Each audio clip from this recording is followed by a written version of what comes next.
Mateo, ang henyo. Credit to the author. M261-70. Ang mga pangalan po na nandito ay galing sa mga name generator. Kung meron man pagkakatulad sa mga pangalan ng tao o lugar at pangyayari, ito ay tunay na hindi sinasadya. Huwag mong tingnan kung paano karaniwang lumilikha ng malalaking eksena sina Colvin at Peter. Si Jimmy ay matatag na nakaupo sa pinakamataas na upuan ng Earth Barrack sa buong oras. Si Jimmy din ang disipulo na nagayos para manatili si Mateo sa Earth Barracks noong araw na pumasok siya sa sekta. Nang makita ni Mateo si Jimmy sa plataporma, hindi niya sinasadyang natulala. Gayon din si Jimmy nang makita niya si Mateo. Nagtitigan ng dalawa ng walang imak. Maya-maya, tumingin si Jimmy kay Mateo nang may mapait na ngiti at sinabing, hindi ko talaga inaasahan na ikaw pala ang misteryosong no. 52. N. Anong ibig mong sabihin? Kailan ako naging misteryosong no? 52. Nalito si Mateo matapos marinig ang mga sinabi ni Jimmy. Natigilan si Jimmy at sinabing, ikaw na ang naging sentro ng atensyon ng lahat pagkatapos ng 2 round ng kompetisyon. Hindi mo ba alam yun? Tingnan mo ang lahat ng mga senior at junior sa ibaba ng plataporma. Nako, akala ko pumunta sila rito para kay Senior Apprentice Brother Zhang, walang magawang sabi ni Mateo. Bakit naman nila gagawin iyon? Noong mga nakaraang kompetisyon, palaging ang platform no. Isa ang unang nananalo. Pero sa unang pagkakataon, halos agad kang nanalo sa nakaraang 2 rounds. Mahirap para sa iba na hindi magbigay pansin. Bamantong hininga si Jimmy nang may paghanga. Hindi kailanman inakala ni Jimmy na ang misteryosong no. 52 na ito ay si Mateo pala. Bukod pa rito, si Mateo ay nasa 4th level spirit condensation realm pa lamang sa kasalukuyan.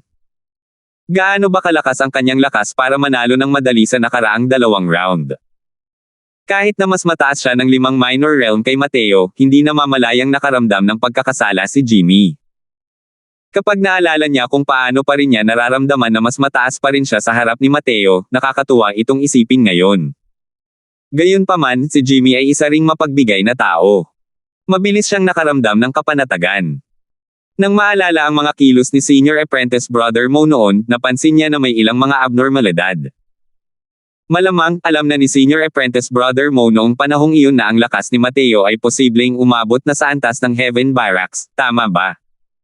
Kung hindi, bakit pa siya magdadalawang isip kung saan ilalagay si Mateo? Gayunpaman, hindi ba't ibig sabihin noon ay noong nasa 2nd level spirit condensation realm si Mateo, hindi pa siya ang kanyang katapat? Ito ay talagang isang bagay na nagpapahirap sa mga tao. Habang nakikinig kay Jimmy, napagtanto ni Mateo. Ganun pala. Akala ko maganda ang relasyon ni Senior Apprentice Brother Zhang sa mga tao at pumunta sila para bantayan si Senior Apprentice Brother Zhang. Haha, tinutokso ako ni Junior Apprentice Brother Crosswell. Paano ako nagkaroon ng ganitong kakayahan? Sa totoo lang, sa mga nakaraang kompetisyon, ang lugar na may pinakamaraming taong nagtitipon ay ang plataporma ni Junior Apprentice Sister Mildred. Pero ang mga taong nasa ibaba ng plataporma natin ngayon ay malamang nahigaitan ang sa kanya, nakangiting sabi rin ni Jimmy. Sa loob ng mga sekta, ang mga naunang nakamit ay ang mga Panginoon. Bagamat mas matanda si Jimmy kaysa kay Mildred, mas mahina ang kanyang lakas. Kaya naman, tinawag din niya ang kabilang panig bilang Senior Apprentice Sister.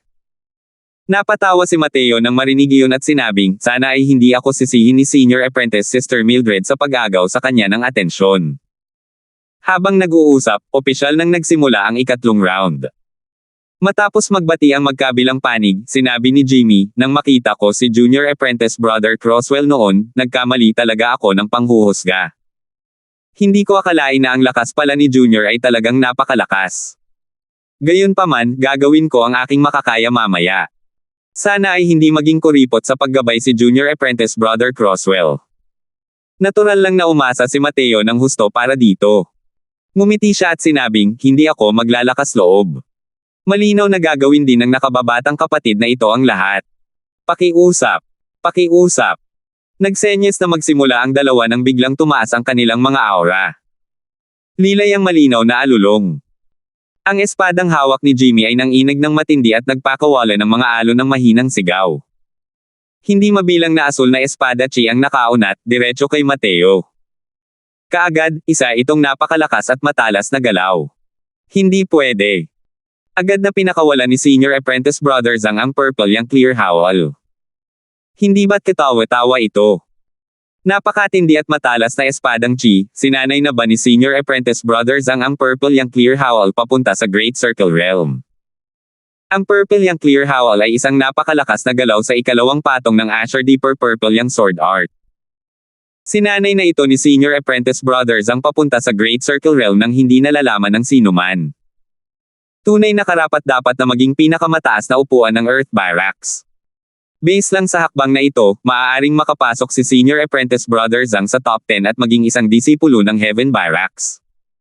Hehe, mahirap talagang sabihin yan. Hindi masukat gamit ang sentido komun ng grupo ng mga baliw sa Heaven Barracks. Bumubuti na ang kalagayan ng Senior Apprentice Brother Zhang, pero mananatili ba silang hindi gumagalaw? Ngayong nabanggit mo na, tama ka. Gayunpaman, matatanggap ba nitong no? 52 ang Purple Yang Clear Howl na ito. Ito. Malamang magiging mahirap. Hindi ka panipaniwala ang no. 52, pero alam nating dalawa ang kapangyarihan ng Great Circle Realm na Purple Yang Clear Howl na ito. Malamang, kahit ang mga sutil na nasa top 10 ay masasamid dito. Ito ang unang pagkakataon na nakaharap ni Mateo ang isang Azure Deeper Purple Yang Sword Art Sword na nakaharap ng harapan. Ang direktang pag-unawa niya sa layunin ng espada sa Nine Heavens Road ay katumbas ng pagkakaroon ng masusing pag-unawa sa sining ng espada na ito. Hindi niya kailangang ipalit ang paraan ng paglilinang sa sekta. Sa katotohanan, ang Azure Deeper Purple Yang Sword Art ay isang hanay ng mga pamamaraan ng cultivation. Saklaw nito ang maraming martial techniques. Ang Azure Deeper Purple Yang Sword Art na binubuo ng Tranquil Cloud Sect ng 4 na patong. Ang bawat patong ay katumbas ng isang major realm. At ilang set ng sword martial skills ang isinama sa bawat layer ng cultivation method. Ang Purple Yang Clear Howl na ito ay isang napakalakas na martial technique sa ikalawang layer. Mataas ang training difficulty, at ang lakas ay hindi ka panipaniwala. Ang kakayahang sanayin ng martial technique na ito hanggang sa Great Circle Realm ay nagpakita ng kahangahangang lakas ni Jimmy. Maliban na lang, medyo kulang pa rin para magamit ang galaw na ito para harapin si Mateo. Kahit na mas mababa ang kaharian ni Mateo kaysa kay Jimmy, kapag pinag-uusapan ang pag-unawa sa Azure Deeper Purple Yang Sword Intent, hindi man lang nahabol ni Jimmy si Mateo sa pamamagitan ng paghampas sa kanyang kabayo. Ang huling espadang iyon sa Nine Heavens Road ang siyang buong pagkaunawa ni Welton sa Azure Deeper Purple Yang Sword Intent. Ang lubos na pagkaunawa ni Mateo sa espadang iyon ay nangangahulugan na kapantay na niya si Welton sa pag-unawa sa layuning ito ng espada.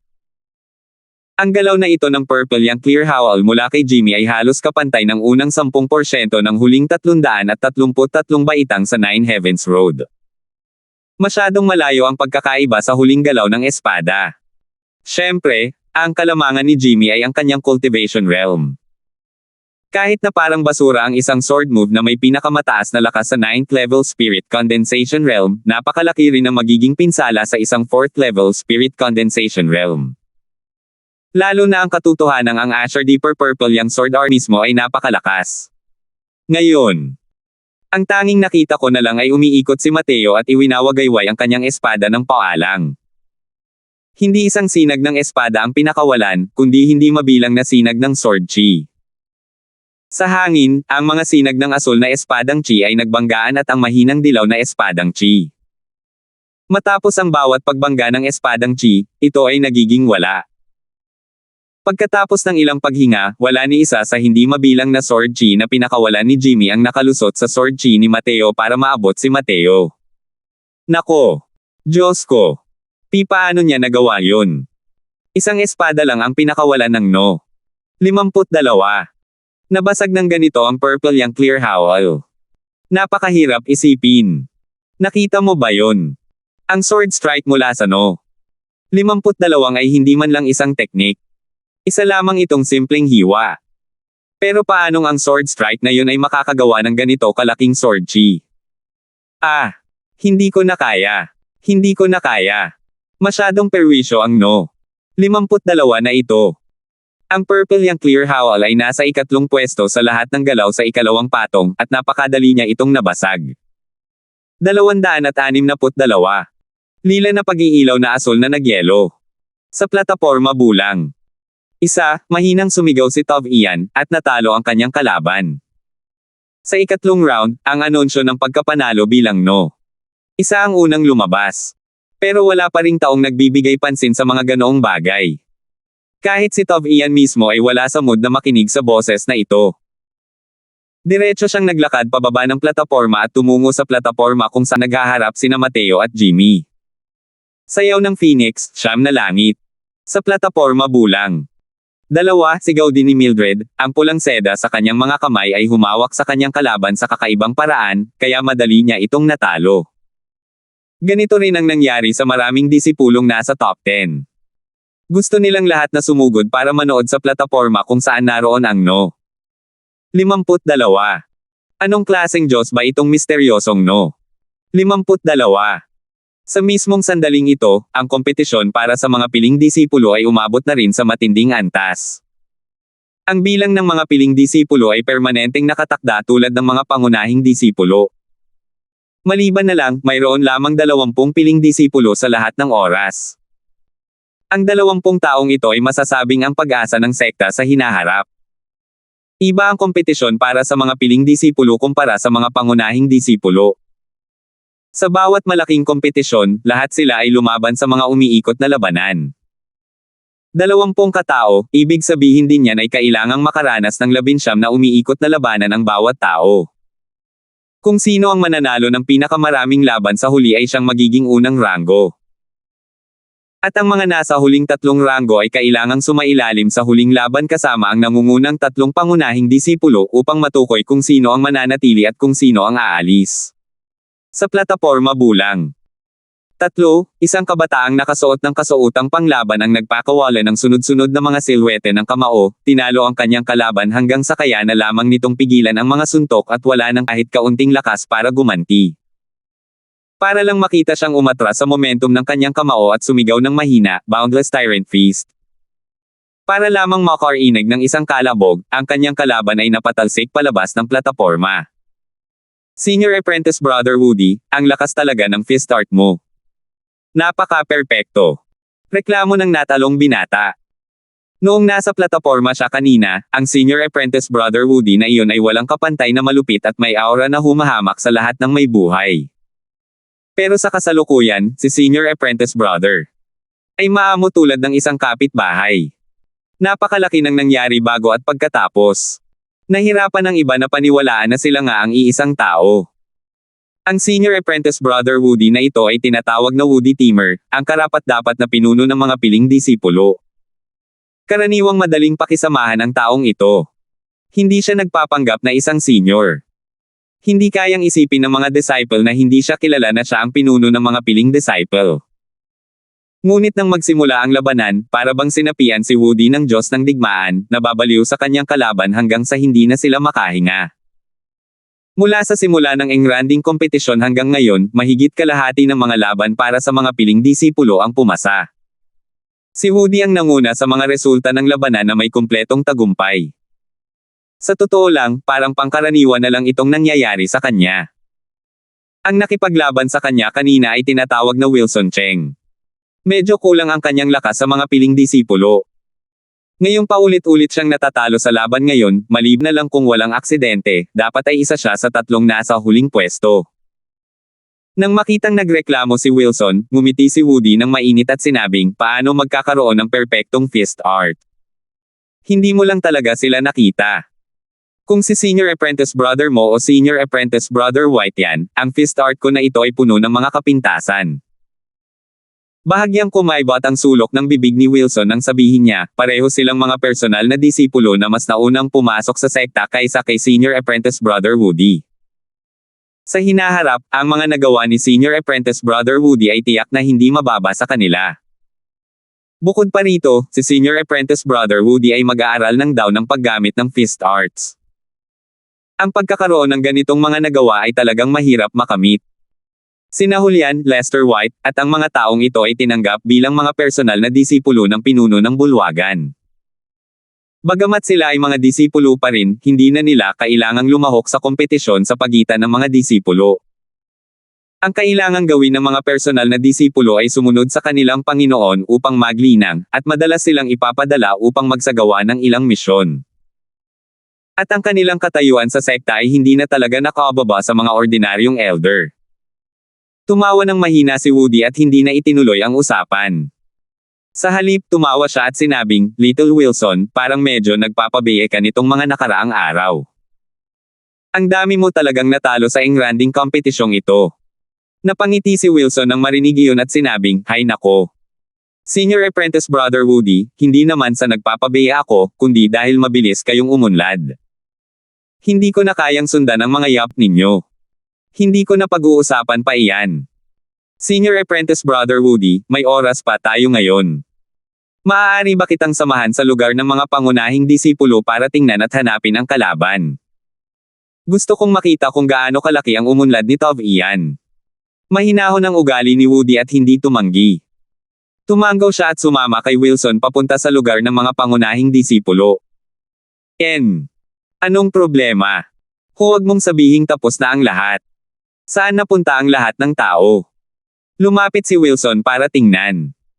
Lahat ng plataporma ay walang laman, at isa na lang ang natira sa ilalim.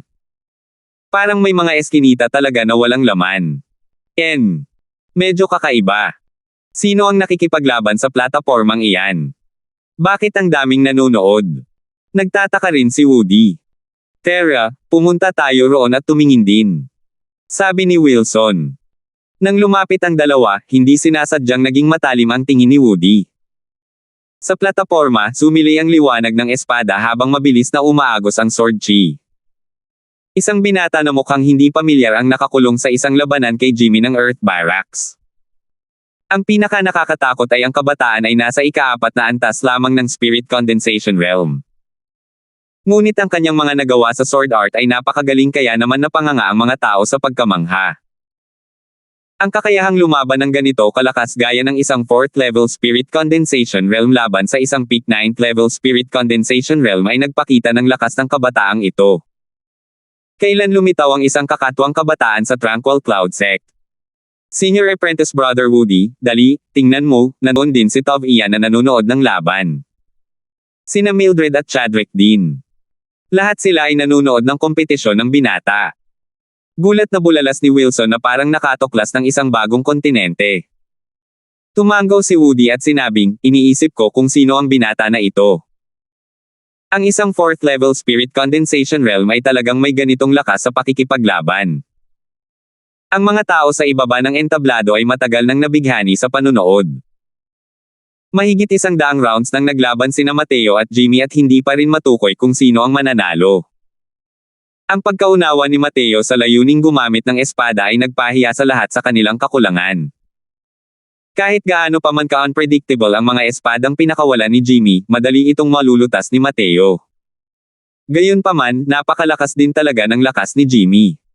Sinamantala ni Mateo ang pagkakataon sa pagitan upang ipakita ang 9 sword stance. Maliban na lang, masyadong minadali noong panahong iyon. Hindi nakamit ng kapangyarihan ng 9 sword stance ang pinakamagandang resulta. Halos hindi nakaiwas si Jimmy sa siyam na guhit ng liwanag ng espada. Pagkatapos ng panahong iyon, pinagpawisan ng malamig si Jimmy sa buong katawan niya. Simula noon, naging napakaingat niya at hindi na binigyan si Mateo ng pagkakataong ipakita ang 9 sword stance. Sa ngayon, kitang-kita na ang makapangyarihang pagganap ni Jimmy. Wala talagang makitang pagkakataon si Mateo. Ganito lang, parehong nalunod ang magkabilang panig sa isang matinding palitan ng salita. Walang epekto ang lahat ng atake ni Jimmy, pero hindi rin niya bigyan ng pagkakataon si Mateo na umatake. Hanggang ngayon, ganito pa rin ang naging laban ng dalawang tao. Tapos na ang lahat ng laban, ito na lang ang natitira. Gayunpaman, ang mga manunood sa ibaba ng entablado ay hindi man lang nenas. Karamihan sa kanila ay naigal-inang ng hindi kumpletong Azure Deeper Purple yang sword art at napakasensitibo sa layuning mag-sword. Mula sa simula ng labanan hanggang ngayon, habang pinapanood ang hindi kapani-paniwalang lalim ng pag-iisip ni Mateo na gumamit ng espada, naramdaman ng lahat na marami silang natamong benepisyo. Ang layuning gumamit ng espada ni Mateo ay orihinal na naglalaman ng Azure Deeper Purple yang sword intent. Bagamat pakiramdam ng mga disipulong ito ay lubhang mahirap unawain, mayroon silang mga bagay na halos napapansin. 263. Tov Ian, gumagamit ba itong no? 52 ng Azure Deeper Purple yang sword art. Bakit parang ganoon nga, pero hindi naman talaga. Puno ng pagdududa ang magandang mukha ni Mildred.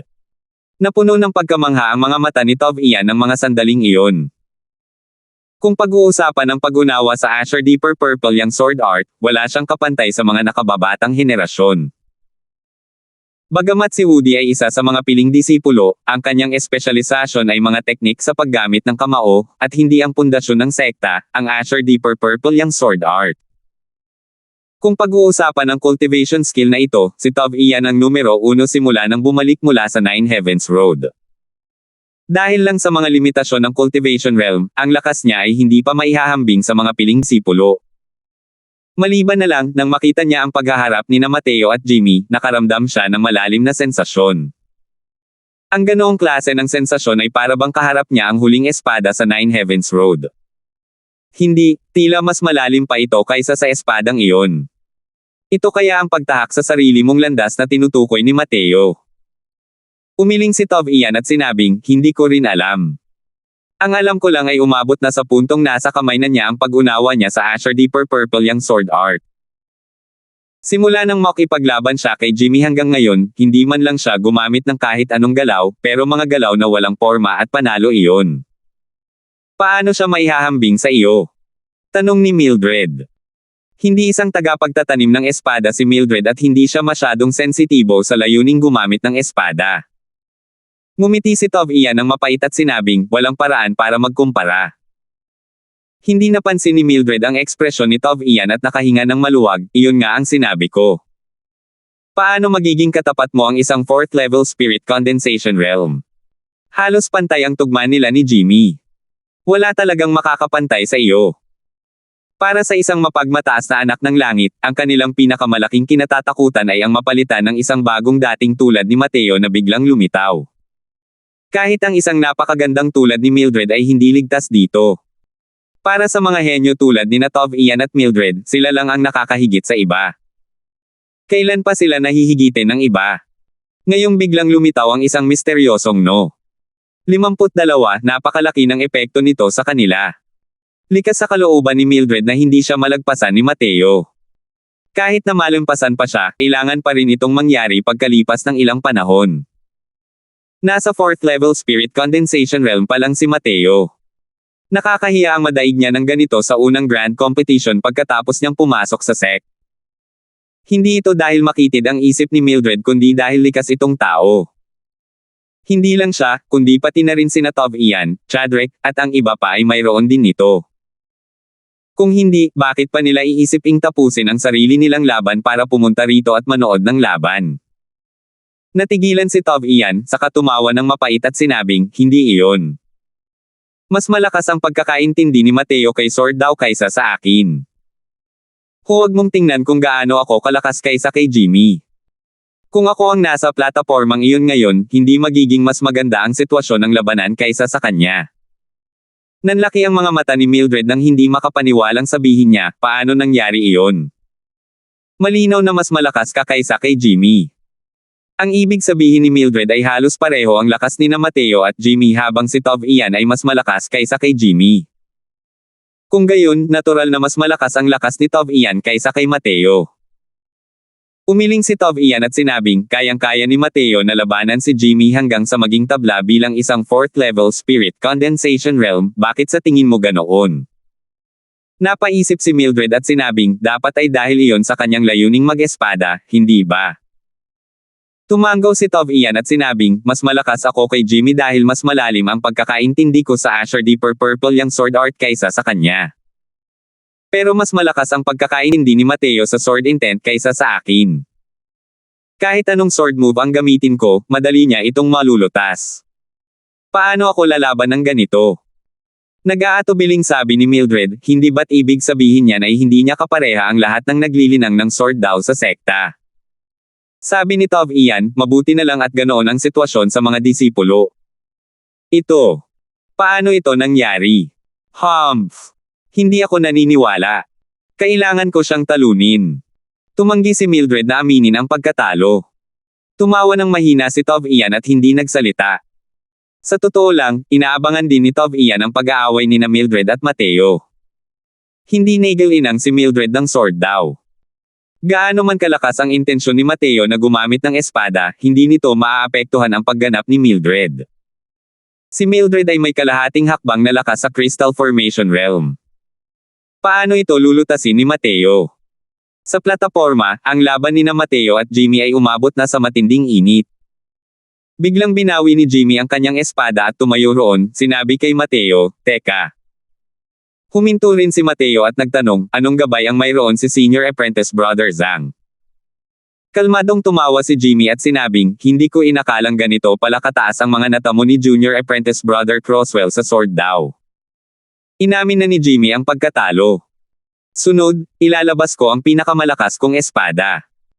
Kung matatanggap ito ni Junior Apprentice Brother Crosswell, direktang aamin ang Zhang na ito.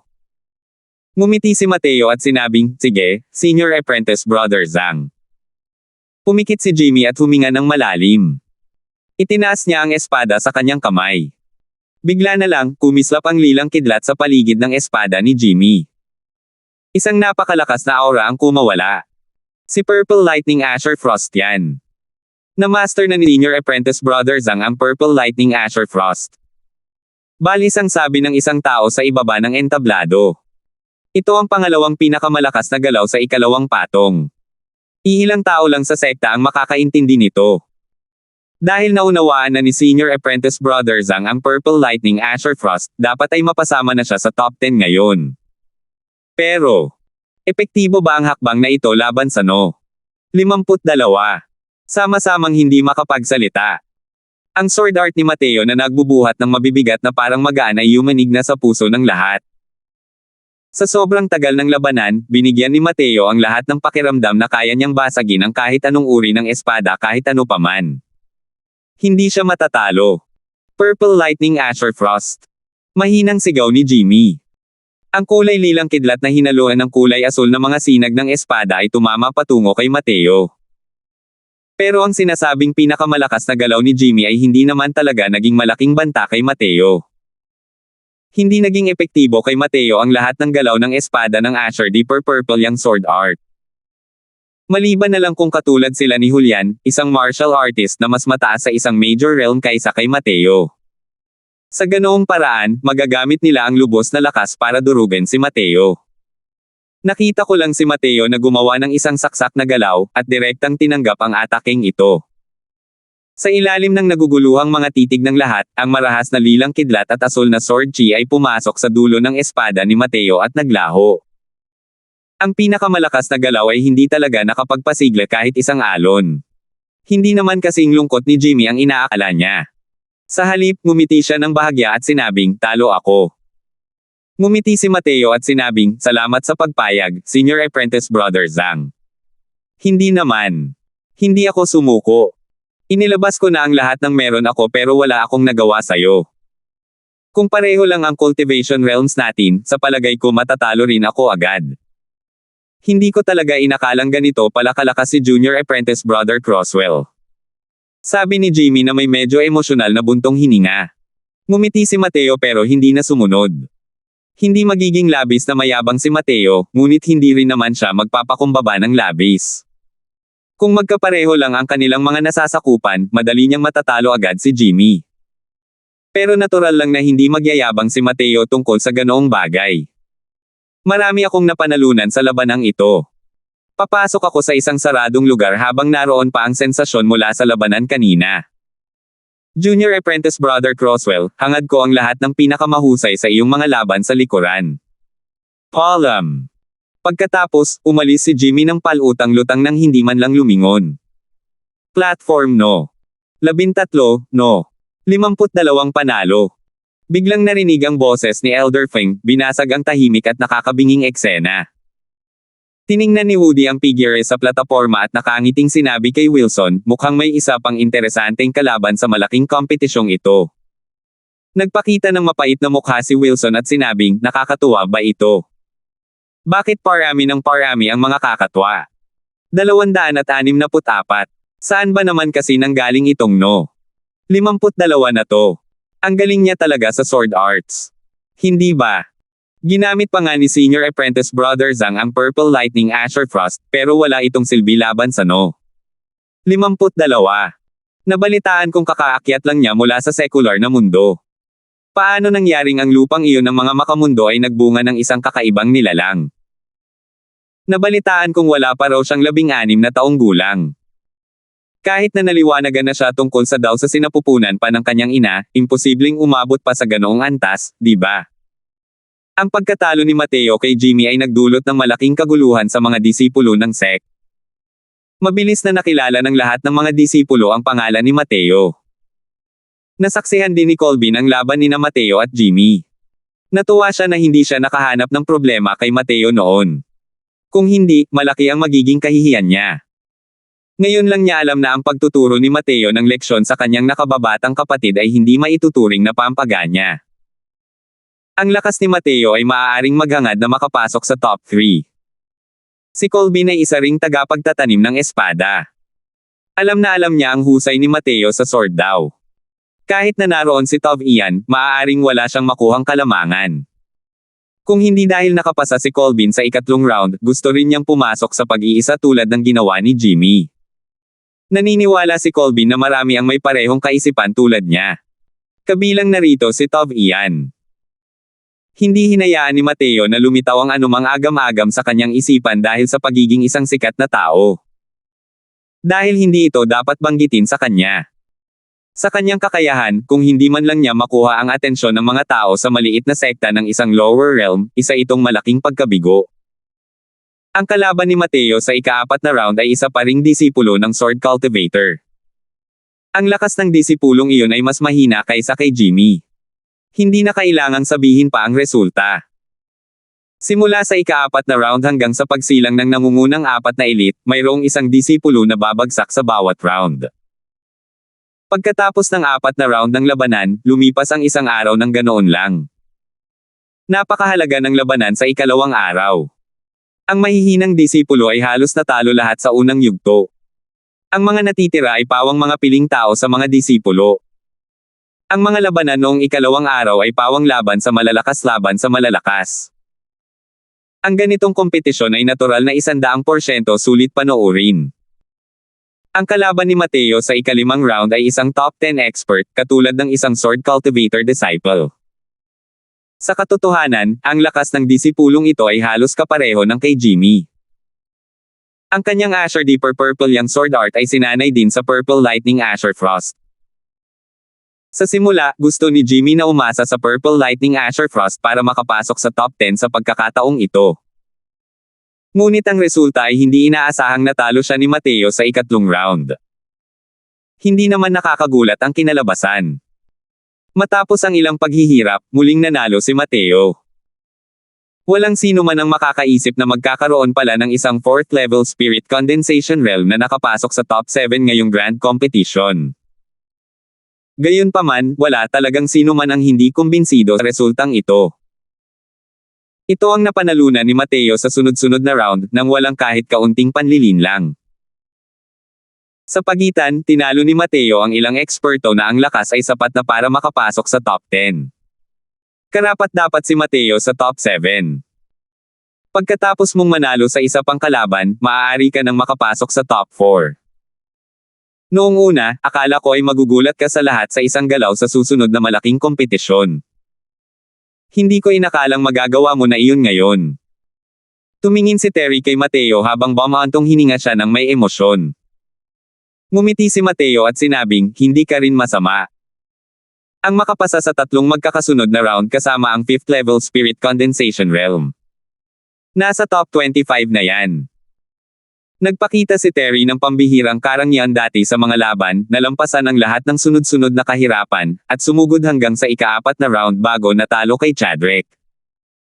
Kung isasantabi si Mateo, si Terry talaga ang pinakamalaking maitim na kabayo sa kompetisyong ito.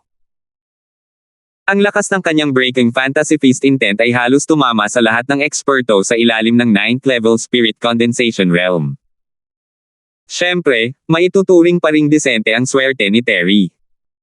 Bago niya nakilala si Chadwick, wala naman talaga siyang nakasalamuhan na mabibigat na kalaban.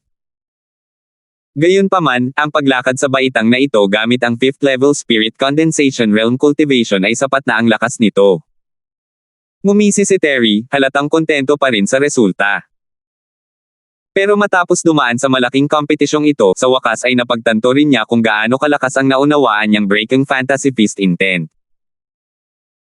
Ang mga disipulong iyon na nasa mas mataas na kaharian kaysa sa kanya, kahit hindi sila maihahambing sa lakas na tulad ni Jimmy, hindi naman talaga sila pangalawa. Ang pagsulong papunta sa ika-4 na round sa gitna ng mga pangunahing disipulo kung saan ang mga eksperto ay gumagala na parang mga ulap, walang alinlangang nangangahulugan ito ng tunay na kakayahan. Senior Apprentice Brother Crosswell, ang kalaban mo sa susunod na round ay si Chadwick. Alam kong malakas ang iyong layunin sa paggamit ng espada, pero dapat ka pa ring mag-ingat kapag nakakasalubong mo siya. Alam ko. May 4 na half-step Crystal Formation Realm sa top 10. Pero para matalo ni Chadwick ang 2 half-step Crystal Formation Realms, malinaw na ang lakas niya sa isang tingin, tumango si Mateo at sinabi. Hindi si Mateo ang isang taong nakatitig lang sa ibabaw ng ulo. Malinaw ang kanyang isipan. Nang panahong iyon, kayang saktan ng husto ni Luban, ang half-step Crystal Formation Realm, si Oliver gamit lamang ang isang palad hanggang sa samuka ito ng dugo, na nagpapakita ng agwat sa pagitan ng peak 9th level Spirit Condensation Realm at half-step Crystal Formation Realm. Mas malaki ang potensyal ni Oliver kaysa kay Luban, at ang kanyang lakas ay mas malakas din kaysa sa ordinaryong 9th level Spirit Condensation Realm. Kahit na ganoon, natalo pa rin siya sa isang galaw lang. Bagamat dahil gusto niyang iligtas si Mateo noon kaya walang ibang nagawa si Oliver kundi ang makipagharap kay Luban, sapat na ito para ipakita kung gaano kalakas ang half-step Crystal Formation Realm. At ang pagsugpo ni Chadwick sa 2 half-step Crystal Formation Realms na may pinakamataas na antas ng cultivation ng 9th level Spirit Condensation Realm ay nagpapakita kung saang realm na niya naabot ang kanyang pag-unawa sa isang partikular na konsepto. Kumusta? Yung laban ninyo sa kanya. Ibunyag mo naman ng kaunti. Natatawang tanong ni Mateo. Medyo nagulat si Terry nang sabihin niya, haha, hindi ko inakalang mag-aalala ka pala sa kalaban mo. Akala ko hindi mo ito papansinin. Nakangiting sabi ni Mateo, kilalanin mo ang kalaban at kilalanin mo ang iyong sarili, at maaari kang manalo ng 100 laban. Hindi ako isang makapangyarihang nilalang sa deity realm. Imposibleng talunin ang lahat ng kalaban. Tumango si Terry. Alam niyang napakalakas ni Mateo, ngunit napakababa pa rin ang kaharian ni Mateo sa huli. Ayos pa rin naman laban sa mga ordinaryong kalaban na iyon, pero natural lang na makikinig siya sa mga kalaban na mas mataas ang cultivation realm kaysa sa kanya at mayroon ding malakas na pag-unawa sa konsepto. Sa paggunita sa laban nila ni Chadwick, isang matinding pangamba ang makikita sa mga mata ni Terry. Maliwanag na ang laban na iyon ay hindi isang magandang alaala. Malakas. Napakalakas. Hindi man lang ako nakalampas sa 5 galaw. Isa pa, hindi man lang niya hinugot ang kanyang sandata. Nangangambang sabi ni Terry. Ang mga mata ni Mateo ay nagpapakita ng kaseryosohan. Alam niya ang lakas ni Terry. Pagkatalo niya rito sa 5 galaw at hindi man lang paggamit ng kanyang sandata ay nagpapakita kung gaano kalakas ang lakas ni Chadwick. Alam mo ba kung anong sandata ang ginagamit niya? Tanong ni Mateo. Tumango si Terry at sinabing, medyo hindi ako nagpatinag, kaya nagtanong-tanong ako sa mga kapwa-disipulo pagkatapos bago ko nalaman na gumagamit pala si Chadwick ng panulat ng hurado. At ang tanging makakapilit sa kanya na gamitin ang panulat ng hurado ay si Tov Ian. Nagulat si Mateo, Bakit ganoon? Kahit si Mildred ay hindi kayang ilabas ang kanyang sandata. Pero mas mataas ang ranggo ni Mildred sa kanya. Sabi ni Terry, medyo nagulat din ako noong una, pero nalaman ko sa iba na minsang sinabi ni Chadwick na isa siyang scholar. Maliban na lang kung ito ay isang tagmang buhay at kamatayan, hindi niya gagamitin ang kanyang panulat ng hukom para harapin ang isang babae. Oh! Nakakatuwang tao ito. Ibig sabihin din niya na isinusunod ng Chadwick na ito ang daw ng Calligrapia. Tama.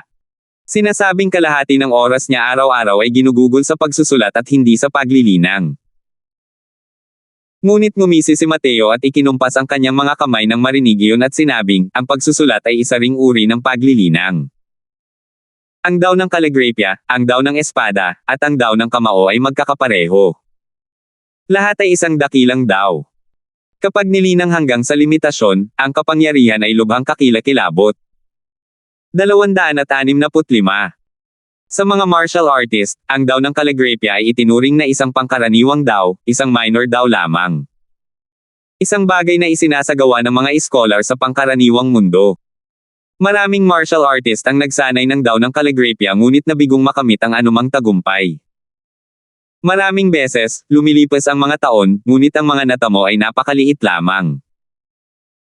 Sa paglipas ng panahon, paunti ng paunti ang mga martial artist na nagsasanay ng daw ng kaligrapya.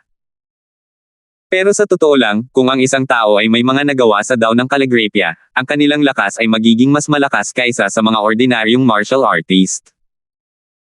Sa 10 pinakamataas na banal na hari sa banal na kaharian, mayroong isang banal na hari ng aklat ng langit. Sa katunayan, ang kanyang lakas ay hindi naman talaga mas mahina kaysa sa banal na hari ng Espiritu Bristle. Makikita kung gaano kalakas ang kapangyarihan ng daw ng kaligrapyang ito kapag naunawaan hanggang sa limitasyon nito. Maliban na lang, ang pagnanais na makapasok sa mga pintuan ng daw ng kaligrapya ay napakahirap. Bukod pa rito, napakakaunti ng mga makapangyarihang daw na ito. Ang mga inspirasyong maiiwan mula sa mga pamamaraan ng paglilinang ay natural na magiging kaunti rin. Ang persepsyon at maswerteng pagkakataon na kinakailangan upang maunawaan ang isang tunay na layunin batay sa sariling inspirasyon ay masyadong malupit. Base sa paglalarawan ni Terry, mukhang malamang na naunawaan na ni Chadwick ang mga pangunahing kaalaman sa daw ng kaligrapya. Hindi lang alam kung hanggang saan. Ngayong ang bawat laban ni Mateo ay siyang sentro ng atensyon ng lahat, ang laban niya kay Chadwick ang naging pangunahing atraksyon ngayong round. Ang laban na ito ang magtatakda kung sino ang makakapasok sa top 4. Kung patuloy na guluhin ni Mateo ang kasalukuyang kalagayan, si Chadwick na sa simula ay matibay sanang makakapasok sa top 3 ay mapipigilan sa labas ng mga pintuan ng mga piling disipulo. Sa nakaraang malaking kompetisyon, bigla na lang lumitaw si Chadwick mula sa kawalan, nalampasan ang lahat ng hamon, at sumugod papasok sa top 3. Natalo pa niya ang isang half-step crystal formation realm expert. Ngunit nakalulungkot, natalo siya sa huling pwesto ng mga piling disipulo at nanatili sa mga pangunahing disipulo. Ngayong lumipas na ang ilang buwan, muling umusad ang lakas ni Chadwick. Kung hindi dahil sa paglitaw ng maitim na kabayong ito ni Mateo, malamang na mapabilang si Chadwick sa mga piling disipulo. Kung kaya man o hindi ng lakas ni Mateo na yayanig ang nangungunang tatlo ay siya ring pinagtutuunan ng pansin ng lahat. Kung kayang galawin ni Mateo ang nangungunang tatlong si Chadwick gamit ang lakas ng 4th level Spirit Condensation Realm, ang antas ng kanyang pagiging halimaw ay masyadong nakakatakot. Ito ang unang pagkakataon na nakita ni Mateo si Chadwick. Ibang-iba siya sa kanyang dominanteng katanyagan. Ang kanyang tunay na pagkatao ay tila napaka-edukado at pino. Si Chadwick ay may silk headdress na kahawig ng ridged roof sa kanyang ulo at azure-colored long robe. Siya ay mukhang isang Confucian scholar na nagmamadaling kumuha ng mga pagsusulit at hindi isang peak 9th level Spirit Condensation Realm martial artist. Sa pag-iisip tungkol dito, ang ganitong uri ng disposisyon ay hindi mapaghihiwalay sa kanya ng mapait na pagsasanay sa kaligrapya sa buong orasan. Ngunit kung sino man ang mag-underestimate sa kanya dahil dito, magsisisi sila. Dahan daw ang iginuhit ni Chadwick ang kanyang judge pen nang makita niya si Mateo. Mateo bahayang tumigas ang tingin, na nagsasabing, narinig ko na ang senior apprentice Brother Lord ay hindi tumutulo ng iyong sandata ng madali. Ano ngang nagpapatuloy dito? Chadwick said nonchalantly, nakita ko ang junior apprentice Brother Croswell S. battle. Ikaw napakalakas. Ang kahulugan ng kanyang mga salita ay maaaring naabot na ni Mateo S. ang lawak kung saan wala siyang pagpipilian kundi ang gumuhit ng kanyang sandata. So that ang kaso. Pagkatapos ay hihingi ng gabay ang junior mula kay senior apprentice Brother Lord Dow of Calligraphy. Pakiusap. Tumangaw si Chadwick at walang sinabing kalabisan. Itinaas niya ang kamay at itinuro ang panulat ng kanyang judge. Isang walang anyo na puwersa ang napunit sa himpapawid, dumiretso kay Mateo. Ang hakbang na ito ay nagkaroon ng malakas na aura at puwersa. Parang gustong sirain ng walang anyo na puwersa ang espasyo. Senior Apprentice Brother Lord Force Penetrating Paperback. It is ang killing move pagkatapos na dumating. Sa langit at lupa bilang papel, ang lakas ay sumisira sa 30,000 cut ties. Ang paglipat na ito mula sa Senior Apprentice Brother Lord ay mas malakas kaysa sa nakaraang Grand Competition. Oo. Nilinang ni Senior Apprentice Brother Lord ang Tao of Calligraphy. Nagtataka ako kung paano haharapin ito ni Mateo. Tiningnan ni Mateo ang force penetrating paperback na ito at ngumiti. Para lamang makita siyang hawak ang kanyang espada, nakaturo din sa himpapawid. Katulad nito, isang sunod-sunod na puwersa ang bumaril at bumangga kay Chadrick S. Force. Maliwanag, ang puwersa ni Chadrick ay mas malakas sa antas. Siniyan nito ang puwersa ni Mateo, muling inatake si Mateo. Iyon lang matapos harangin ng puwersa ni Mateo S., wala nang pakialam ang natitirang puwersa. Nang makita ang eksenang ito, lahat ay natulala, kabilang ang Chadrick na gumamit ng force-penetrating paperback. Ito. Anong nangyari ngayon? Mateo, siya. Talagang kilala rin ang Tao ng Calligraphy. Ang kanyang hakbang ba ay mas maaga force-penetrating paperback? Bakit ako may isang uri ng maling kuro-kuro na si Matway ang pag-unawa sa hakbang na ito ay talagang higit sa Senior Apprentice Brother Lord? Ang net ay hindi isang maling kuro-kuro. Mateo S. force-penetrating paperback ay talagang mas malakas kaysa Senior Apprentice Brother Lord. It na ang Senior Apprentice Brother Lord realm is much higher than his, that is why Mateo move cannot beat Chadrick. Hindi ba't ibig sabihin noon ay immune na rin si Mateo sa galaw ni Senior Apprentice Brother Lord? Hindi ba't napakalakas ng hatol ng lalaking ito? Ayos lang kung mataas ang kanyang sword Dao realm, pero napakasama rin ang kanyang pag-unawa sa calligraphy Dao. Sa ginawa niya kanina, malinaw na ginamit ni Mateo ang espada bilang panulat para ipakita ang force-penetrating paperback. Bukod pa rito, kung pag-uusapan ang kapangyarihan, mas mataas pa ito kay Chadrick. Dahil lang sa napakababa ng kanyang kaharian, natalo siya kay Chadrick. Nanatili ang kalmado at kalmadong anyo ni Chadrick, ngunit hindi maalis ang kaseryosohan at pagkalito sa kanyang mga mata. Ang Imperial Law True Book na ito ay isang bagay na natamo ko lamang ng kaunti matapos ang mapait na paglilinang sa loob ng 10 taon. Nabalitaan kong nagmula ka sa estado ng Novaria, kaya hindi mo dapat nakita ang pamamaraan ng paglilinang na ito. Bakit mas malakas ang galaw mo kaysa sa akin? Hindi nakapagsalita si Mateo nang biglang bumulong si Chadrick sa sarili. Mali. Hindi pala force-penetrating paperback yan. Kahit magkamukha, parang kulang ang tugma ng calligraphy daw. Pero bakit ang lakas ng kapangyarihan? Habang tumatagal ang kanyang pagmumuni-muni, lalo siyang nakakaramdam ng hindi maintindihang pakiramdam ni Chadrick. Ang pag-unawa sa Tao ng Calligraphy ay hindi nabuo sa isang araw. Ibinaon ni Chadrick ang Tao na ito sa loob ng 10 taon bago siya nagkaroon ng kaunting pag-unlad. Kaya naman biglang tumaas ang kanyang lakas sa nakalipas na 2 taon. Pero paano nga ba nagawa ni Mateo ang galaw na iyon ngayon lang? Kaya kaya niyang gawin ang mga galaw ng ibang tao sa isang sulyap lang. At ang kapangyarihan ay mas malakas kaysa sa kanila. Kumaibot ang tingin ni Chadrick at sinabing, subukan mo pa akong kumilos. Kawit na bakal na may pilak. Isang hagod sa harap ng kanyang dibdib ang ginamit ni Chadrick sa panulat ng hukom. Isang matalas at mabangis na puwersa ang muling pinakawalan. Kung mabigat ang atmosfera ng force-penetrating paperback kanina, ang iron picture silver hook na ito ay magiging napakatalas sana. Maaari itong umatake kapag umaabante at magdepensa kapag umaatras. Ang Imperial Law True Book na ito ay talagang isang makapangyarihang paraan ng cultivation. Mahinahong tumawa si Mateo at ginaya ang mga kilos ni Chadrick, gamit muli ang espada bilang panulat. Isang iron picture silver hook ang pinakawalan muli. Nangyari muli ang parehong bagay. Humina ang atake ni Chadrick matapos ang galaw ni Mateo, nang hina at nawala ng lakas, at madaling nalutas ni Mateo. Ang mga titi ni Chadrick ay nagpapakita ng pagiging seryoso. Dati, gustong makita ng lahat kung paano magre-react ang sword Dao freak na si Mateo kapag nakakasalubong niya ang mga kapwa-disipulo na may ibang konsepto. Pero walang makakaisip na ganito pala talaga ang magiging resulta. Anumang galaw ang gawin ni Chadrick, gagantihan din ni Mateo ang parehong galaw. Masyadong abnormal ang ganoong estilo ng pakikipaglaban. Nagtinginan ang mga manunood sa ibaba ng entablado, ang kanilang mga mata ay nagpapakita ng matinding pagkamangha. Marami na silang nausalihang malalaking kompetisyon dati pero ngayon lang sila nakaranas ng ganitong kakaibang labanan. Kahit anong galaw ang gamitin mo, bibigyan ka pa rin ng sarili mong gamot. Paano lumaban ng ganito? Ang pangunahing punto ay ayos lang kung ang pagbabayad ni Mateo gamit ang sarili niyang barya ay magmumukhang totoong nangyari, ngunit ang kanyang paghihiganti ay dapat na walang kapantay na matalas. 266.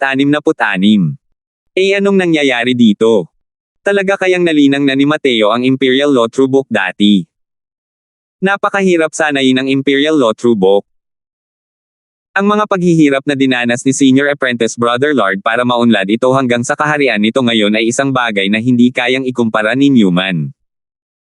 Pero sadyang ipinakita lang ito ni Mateo nang walang pag-aalinlangan. Maaari kayang si Mateo ay isa sa mga taong ipinanganak na may kaalaman. Kung hindi, sa kanyang edad, paano posible na magkaroon ng ganitong mga tagumpay sa sword daw at calligraphy daw ng sabay? Hindi alam ng mga disipulo sa iba ng entablado ang calligraphy daw at inakala nilang determinado si Mateo na makipagkumpetensya sa calligraphy daw kay Chadrick. Tanging si Chadrick na nasa entablado lamang ang nakakaalam na ang ginawa ni Mateo ay hindi ang daw ng calligraphy. Ngunit bakit ito nagkaroon ng ganito kalaking kapangyarihan kung hindi naman ito ang daw ng calligraphy? Isa ring mapagmataas na tao si Chadrick. Nang makitang paulit-ulit na sinisira ni Mateo ang kanyang mga galaw sa pamamagitan ng pagkopya, isang pagtangging aminin ang pagkatalo ang bumukal mula sa kaibuturan ng kanyang puso. Mga dragon at ahas na nagpapahayag ng panulat. Pumihilang lang ang dragon, sumayaw ang phoenix. Tumatagos sa tatlong bahagi ng kahoy. Sunod-sunod na galaw, umapaw ang malakas na puwersa sa plataporma, na nagdulot ng napakalaking kaguluhan. Kung hindi dahil sa mga array formations na nagpoprotekta, ang platform ay malamang nawasak na ng ilang beses. Ngunit sa tapat ni Chadrick, ginamit din ni Mateo ang kanyang espada upang isagawa ang eksaktong parehong mga galaw na ginawa ni Chadrick nang walang pagmamadali. Mga dragon at ahas na nagpapahayag ng panulat.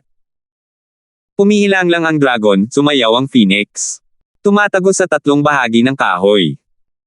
Nagbanggaan at nabura ang mga pagsabog ng enerhiya. Kumpara sa laban nila ni Jimmy kahapon, mas nakakaantig ang laban na ito. Sa laban kahapon, umasa si Mateo sa kanyang kahangahangang layunin sa espada upang malutas ang mga ito isa-isa. Pero sa laban ngayon kay Chadrick, malinaw na hindi gaanong magaan ang pagbubuhat ni Mateo ng mabibigat na bagay gaya kahapon. Pero mas lalo pang nanig ang mga tao sa kaibuturan ng mga galaw na iyon. Nakatayo roon si Mateo na parang salamin. Kahit paano gamitin ni Chadrick ang kanyang lakas, kaya niya itong i-reflect. Ang ganitong labanan ay nagbigay kay Mateo ng karagdagang kapangyarihan at pagkamangha. Punong-puno ng kagandahan si Chadrick ngunit medyo naiinis din siya sa mga sandaling iyon. Mas malakas ang bawat galaw niya kaysa sa mga nauna, at mas mahirap din. Gusto niyang makita kung kaya nga ba talagang gayahin ni Mateo ang lahat ng galaw niya. Para matalo ang isang half-step crystal formation realm na may pinakamataas na lakas sa 9th level spirit condensation realm, makikita kung gaano kalakas ang lakas ni Chadrick. Papalapit sa dulo, ang mga galaw ni Chadrick ay napakalakas na halos mawalan ng malay ang mga manunood sa ibaba ng entablado. Isipin na pagkatapos ng ilang buwan, ang lakas ni Senior Apprentice Brother Lord ay naging napakalakas na. Kung ikukumpara sa huling engranding kompetisyon, parang itinapon ang buong pagkatao niya at muling isinilang. Oo. Medyo bata pa siya noon at nakapaglaro na sa nakaraang grand competition. Ngayon, napaka-mature na niya. Isa pa, hindi niya nalampasan ang kalahating taon na ito. Malamang, kaya niyang makarating sa half-step crystal formation realm anumang oras, di ba? Hindi ba? Sa antas ni Senior Apprentice Brother Lord, hindi na sila nagmamadaling itaas ang mga cultivation realm. Mas maraming konsepto ang mauunawaan nila sa Spirit Condensation Realm, mas malaki ang mga benepisyo sa hinaharap. Oo. Iniisip ko kung ano ang kasalukuyang lakas ni Senior Apprentice Brother Lord kumpara sa Senior Apprentice Brother Tov Ian. Mukhang noong una ay pinipigilan niya ito para sa isang magandang confrontation kay senior apprentice brother Tov Ian. Pero ang resulta ay hinaharangan siya ni Mateo ngayon. Nako, itong si Mateo ay talagang napakalakas kaya nakakatakot. Kung kaya niyang makalusot sa 9th level Spirit Condensation Realm, malamang ay makakalaban pa niya si senior apprentice brother Woody, tama ba? Hehe, hindi ko inakalang may lilito na ganitong halimaw sa sekta natin. Kahit ano pa ang maging resulta ng engranding kompetisyong ito, ang susunod na engranding kompetisyon ay ang mundo ni Mateo. Isang henyo tulad ni Chadrick, ang tagal sa pagitan ng mga malalaking kompetisyon ay sapat na para sa kanya upang lubos na umunlad. Para sa mga henyo na kasing level nila, ang pinaglalabanan nila ay kung sino ang mas umunlad. Kung mas umunlad ako kaysa sa iyo, ibig sabihin mas talento ako. Kapag bumagal ang bilis ng pagpapabuti, natural na mawawala ang mga ito. Tulad ng piling disipulong si Wilson, napakalakas niya, ngunit kumpara sa iba, mas mabagal ang bilis ng kanyang pag-unlad, kaya malinaw na mas humina siya. Gayunpaman, ang ganitong mabilis na pag-unlad ay wala talagang nagawa para sa isang baguhan sa 4th level Spirit Condensation Realm. Malalim na kaalaman na katulad ng banal na tulong. Matapos ang isang magulong at marahas na sagupaan, sa wakas ay nagamit na ni Chadrick ang kanyang pinakamahusay na taktika. Ang hakbang na ito ay isang bagay na naunawaan ni Chadrick kamakailan lamang. Sa simula, ito ang kanyang sukdulang paraan upang harapin si Tov Ian, ngunit hindi inaasahang napilitan itong gawin ni Mateo. Nang may sagawa ito, biglang nagbago ang hangin at mga ulap. Bumaha ang malakas at walang hugis na enerhiya sa plataporma. Isang sandali ng kapabayaan at ang resulta ay tiyak na ililipad palabas ng plataporma. Pero sa kabilang dulo, nakita ko lang si Mateo na mahinahong iniwawagayway ang kanyang espada. Biglang pinakawalan ang profound knowledge akin to divine aid. Maliban na lang, lahat ng nandito, kasama na si Chadrick, ay hindi napansin na may idinagdag pa pala si Mateo sa galaw na ito. Pag-aapoy ng enerhiya ng asensya. Nakita ko lang ang pagpapatupad ng deep knowledge akin to divine aid ni Mateo. Ang sitwasyon ng labanan sa plataporma ay naging lubhang naiiba kumpara dati. Ang puwersa ni Mateo ay parang isang buhawi na tumatangay sa mga nagkalat na ulap, walang humpay na nilalamon ang atake ni Chadrick. Nagbago ang mukha ni Chadrick. Hindi niya inakalang mangyayari pala ang ganitong sitwasyon. Dati, lagi siyang walang habas na nambo-bomba, pero sa pagkakataong ito, gumanti si Mateo, na ikinagulat niya ng husto.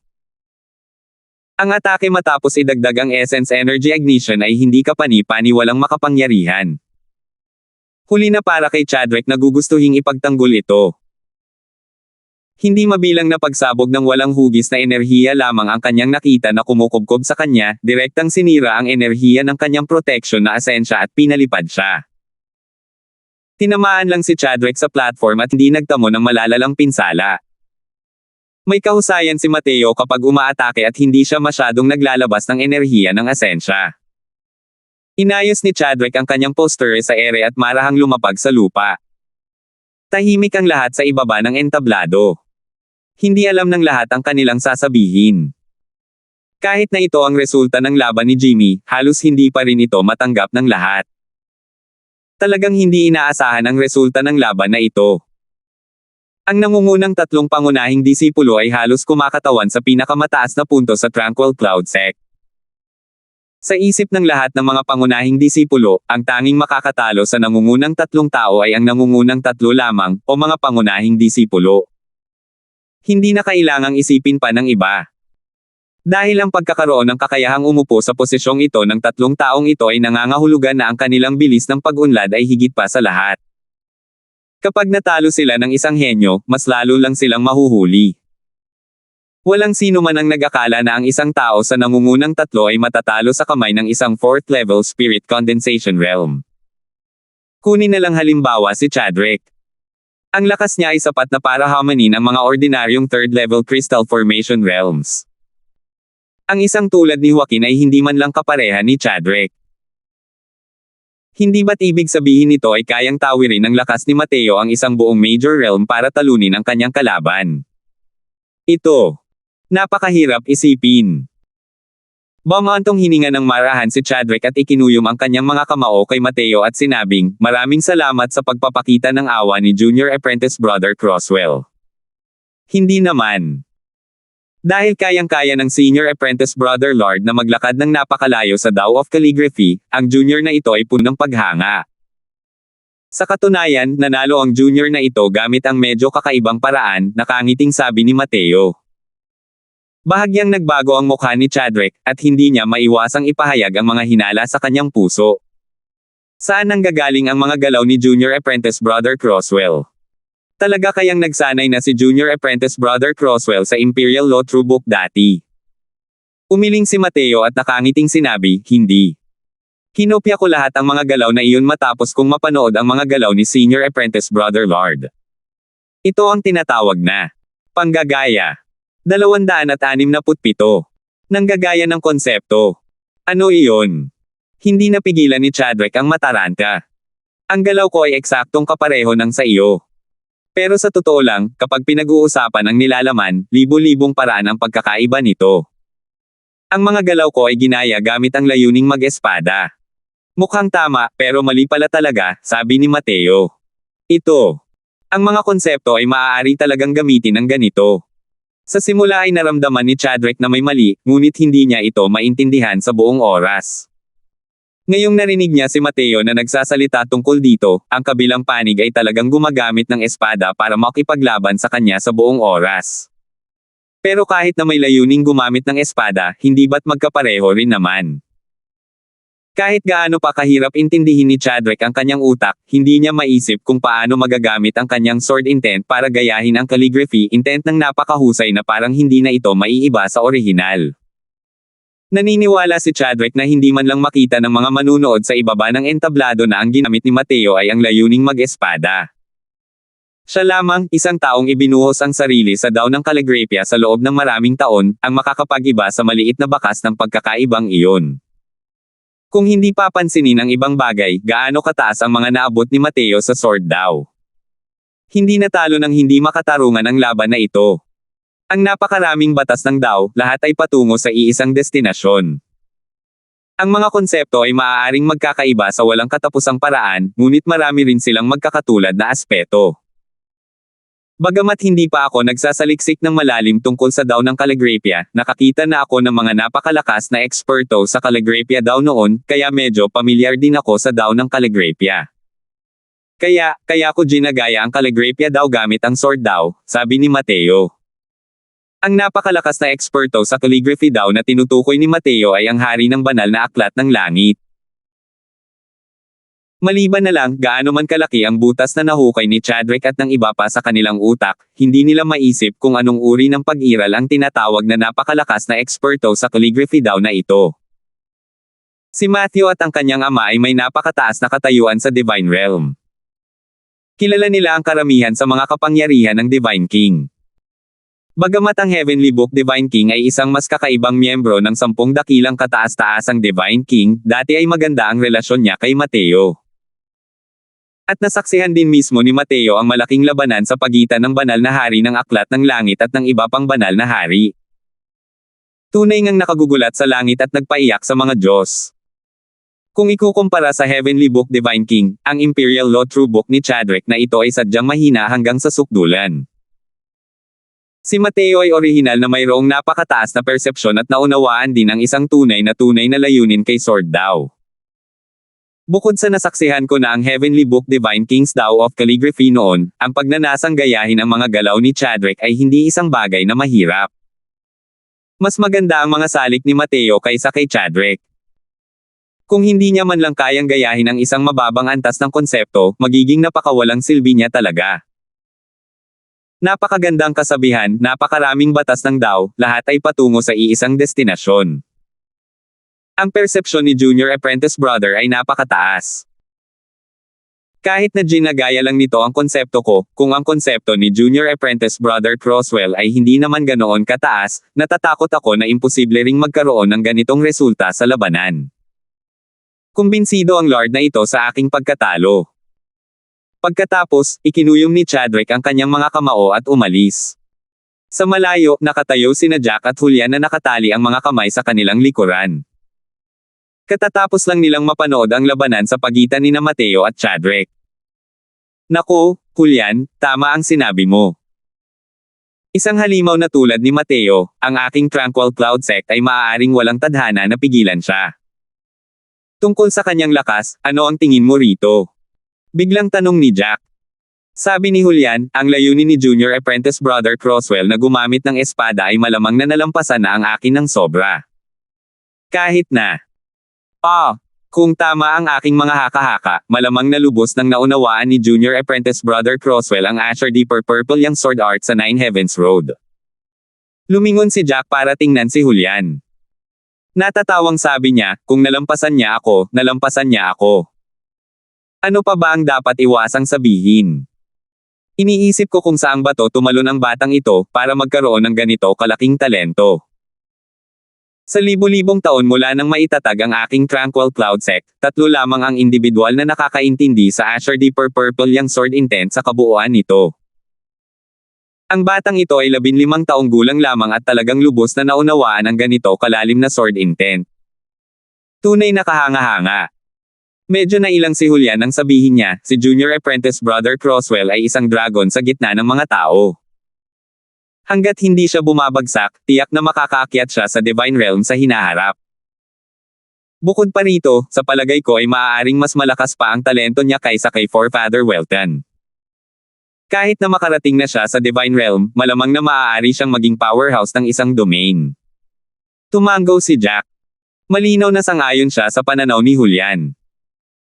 Para lubos na maunawaan ang tunay na layunin sa edad na 15, hindi dapat lumitaw ang isang kakatwang nilalang na iyon sa Endless World. Julian, natuklasan mo ba na ang layunin ni Mateo na mag-sword ay tila may iba't ibang aspeto? Medyo nagulat si Julian. Bagamat naiintindihan din niya ang halos lahat ng Azure Deeper Purple Young Sword Intent, malinaw na hindi siya kasing sensitibo kumpara kay Jack. Kung pinag-usapan nila ito, ang Azure Deeper Purple Young Sword Intent na naunawaan ni Tov Ian ay mas malakas pa kaysa kay Julian. Umiling si Julian. Naging seryoso ang tingin ni Jack nang sabihin niya, ang layunin ni Mateo na gumamit ng espada ay hindi purong layunin ni Azure Deeper Purple Young. Kung tama ang aking mga haka-haka, may naunawaan pa siyang ibang layunin sa espada. Iba pang layunin sa pag-espada. Naguguluhan si Julian. Hindi niya alam ang ibig sabihin nito. Tumango si Jack at sinabing, malinaw na ang layuning gumamit ng espada ni Mateo ay may anino ng Azure Deeper Purple Young Sword Intent, ngunit may bahid ng liksi at kagandahan sa loob ng layuning gumamit ng espada. Sa aking palagay, malamang na naunawaan na ni Mateo ang isang uri ng layuning gumamit ng espada bago niya hamanin ang Nine Heavens Road. Noong hinahamon niya ang Nine Heavens Road, naunawaan din niya ang Azure Deeper Purple Young Sword Intent. Ang pinaka nakakatakot ay pinagsama na niya ang dalawang uri ng layuning gumamit ng espada na ito sa isa. Nagpakita si Julian ng isang nagtatakang tingin. Alam niyang napakalakas ng layunin ni Mateo na gumamit ng espada, ngunit hindi niya inakalang ganito nakalakas ang layunin ni Mateo na gumamit ng espada. Bilang isang tagapagtatanim ng espada, lubos na alam ni Julian na ang pagsasama-sama ng mga konsepto ay mas mahirap pa kaysa sa pag-unawa sa dalawang uri ng konsepto. Ang lubos na pag-unawa ni Mateo sa Azure Deeper Purple Young Sword Art ay nangangahulugan ng pagkadalubhasa sa isang uri ng tunay na intensyon. Kung magsasama siya ng ibang uri ng konsepto, saang larangan na siya naruroon? Pakiramdam ni Julian ay hindi kayang yakapin ito ng kanyang isipan. Umiling si Jack at sinabing, hindi ko rin alam. Pero tiyak na may mas matataas pang realm na higit pa sa tunay na intensyon. Mga realm yun nakabilang sa mga powerhouse ng Divine Realm. Ano kaya ang hitsura ng isa pang sword intent na pinaghalo ni Mateo dito? Kung isa rin itong uri ng tunay na intensyon, nakakatakot iyon. Dahil limitado sa sariling pananaw sa mundo, hindi alam ni Jack kung aling kaharian ang higit pa sa tunay na layunin. Siya mismo ay hindi man lang lubos na nauunawaan ang isang uri ng tunay na layunin. Ngunit alam niya na tiyak na may mas matataas pang kaharian na higit pa sa tunay na layunin. Kung hindi, ano ang nilinang ng mga makapangyarihang iyon sa banal na kaharian? Hindi rin sigurado si Jack kung saang realm maaabot ng pagsasama ng dalawang uri ng tunay na intensyon, dahil sa walang hanggang mundo, ang pagkakaroon ng isang uri ng tunay na intensyon ay nangangahulugan na ng isang napakalakas na eksperto. Sinasabing may mga pangunahing kapangyarihan sa Northern Domain na pinagsanib ang dalawang uri ng tunay na intensyon, ngunit kung tungkol sa kung anong uri ng kaharian ang kinaroroonan ng mga pangunahing kapangyarihang iyon, walang kaalam-alam si Jack. Sa katotohanan, sa karamihan ng mga pagkakataon, imposibleng makabuo ng isang sukdulang tunay na layunin kahit pa sa pamamagitan ng pagsasama ng dalawang uri ng tunay na layunin. Sa banal na kaharian, maraming eksperto ang nagsanib ng dalawang uri ng konsepto, ngunit kakaunti sa kanila ang kayang maglinang patungo sa kaharian ng banal na hari. Ang dahilan ay hindi nila maunawaan ang isang kataas-taasang tunay na layunin. Huminga ng malalim si Julian at sinabing, hindi ito malamang, di ba? Bagamat kahanga-hanga ang talento ni Mateo, ang pagsamahin ang dalawang uri ng tunay na layunin sa edad na ito. Pakiramdam ni Julian ay lumampas na ito sa kanyang hangganan ng pag-unawa at likas na naramdaman na imposible ito. Tumawa ng mapait si Jack at sinabing, haha, sa totoo lang, pakiramdam ko rin ay hindi ito malamang. Ang tunay na intensyon ay hindi isang repolyo na kayang intindihin ayon sa gusto mo. Naunawaan ni Mateo ang Azure Deeper Purple yang sword intent pangunahin na dahil nagkataon lang siyang pumasok sa Nine Heavens Road. Sa palagay ko ay idinagdag lang niya ang konsepto ng maliksi at kagandahan na naunawaan niya bago yun sa Azure Deeper Purple yang sword intent. 268. Gaya ng inaasahan, isa pa ring ganap na sorpresa. Nakapasok sa Final Four sina Tov Ian, Mildred, at Mateo, habang si Chadwick ay malungkot na natanggal, na block sa labas ng Final Four. Inaasahan na ito dahil makatuwiran naman ang pagpasok ni Tov Ian at Mildred sa Final Four. Pero nakakagulat dahil bago ang engranding kompetisyong ito, walang mag-aakala na makakapasok pala ang no. 52 sa Final Four. Ang isa pang taong nakapasok sa Final Four ay si Leandro Zimmer, eksakto ang isa pang nasa dalawang half-step Crystal Formation Realms. Nailabas na ang laban para sa semifinals. Si Mateo laban kay Mildred, at si Tov Ian laban kay Leandro. Walang halos anumang kapanapanabot na laban ni Tov Ian at Leandro. Ang laban ni Mildred at Mateo ang naging sentro ng atensyon ng lahat. Nalampasan ni Mateo ang lahat ng balakid sa daan, at maging si Chadwick ay natamba sa kanya. Dahil dito, biglang naging masigla ang orihinal na walang buhay na engranding kompetisyon ng sekta. Gustong makita ng lahat kung anong baitang ang kayang tahakin ni Mateo. Bagamat nalaglag ang salamin ng lahat ng talunin ni Mateo si Chadwick sa nakaraang labanan, ramdam ng lahat na ang laban ni Mateo kay Chadwick ay hindi kasing dali ng laban kay Jimmy. At ang lakas ni Mildred ay hindi dahil hindi ginamit ni Chadwick ang kanyang sandata. Alam ng lahat na kahit gamitin ni Chadwick ang kanyang sandata, pareho pa rin ang magiging resulta. Kaya naman, mas inaabangan pa ang laban ni Mateo at Mildred kaysa kay Tov Ian. Ginamit ni Tov Ian ang espada. Ibang usapan kung makakakuha ba siya ng anumang kalamangan sa labanan laban kay Mateo. Ngunit hindi gumamit ng espada si Mildred. Kung matatalo man lang ni Mateo si Mildred, isang hakbang na lang ang layo niya sa numero 1. Oo, sa semifinals, tila hindi naman gaanong maganda ang ipinakita ni Tov Ian. Hindi dahil hindi siya sapat na malakas, kundi dahil gumamit siya ng mga espada. Malakas si Tov Ian dahil sa kanyang espada. Ngunit sa harap ni Mateo, ang kanyang espada ang naging pinakamalaking kahinaan niya. Malapit nang magsimula ang semifinals. Napapalibutan na ang plataporma ni Mateo at Mildred hanggang sa kahit tubig ay hindi na makadaan. Tingnan mo dali. Hindi ba't si Senior Apprentice Brother Woody yan? Nandoon din si Senior Apprentice Brother Wilson at ang iba pa. Dumating din ang mga piling disipulo para manood ng laban ni Mateo. Anong kakaiba riyan? Tapos na ang laban ng mga piling disipulo. Nanalo sa unang pwesto si Senior Apprentice Brother Woody nang walang amang laban. At si Senior Apprentice Brother Wilson ay pangatlo mula sa ibaba. Makikipagkompetensya siya sa numero 1 miyembro ng ating mga pangunahing disipulo. Natural lang na tingnan ang lakas ng kanyang kalaban. Kung gayon, bakit pumunta rito si Senior Apprentice Brother Woody? Hehe, sa sobrang kapangahasan ni Mateo, malamang na magdudulot siya ng banta kay senior apprentice brother Woody sa lalong madaling panahon. Hindi ba't normal lang para sa kanya na pumunta at tingnan ang kanyang magiging kalaban? Sa palagay ko, hindi kakaunti ang bilang ng mga piling disipulo na pumunta para manood ng laban. Tapos na ang engranding kompetisyon ng mga piling disipulo sa oras na ito. Walang duda na si Woody ang naging numero 1 piling disipulo dahil sa resulta ng labanan na 19 na kumpletong tagumpay. Ngunit sa huli ay hindi maalis ni Wilson ang rango sa pinakamababang 3 pwesto. Ayon sa mga patakaran ng sekta, kailangan niyang sumailalim sa huling laban kasama ang numero 1 pangunahing disipulo upang matukoy kung sino ang mananatili at aalis. Kaya naman, napakahalaga para kay Wilson na makuha ang rango 1. Senior apprentice brother Woody, sino sa tingin mo ang makakakuha ng rango 1? Medyo naguguluhang tanong ni Wilson. Umiling si Woody at sinabing, matagal na panahon na rin mula noong nakaraang engranding kompetisyon.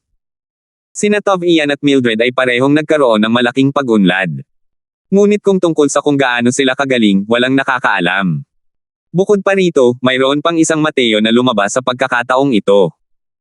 Kung kaninong kamay mapupunta ang numero 1 ay hindi pa rin alam. Nagliwanag ang mga mata ni Wilson habang nakangiting sinasabi, tingin mo ba matatalo ni Mateo sina Mildred at Tov Ian?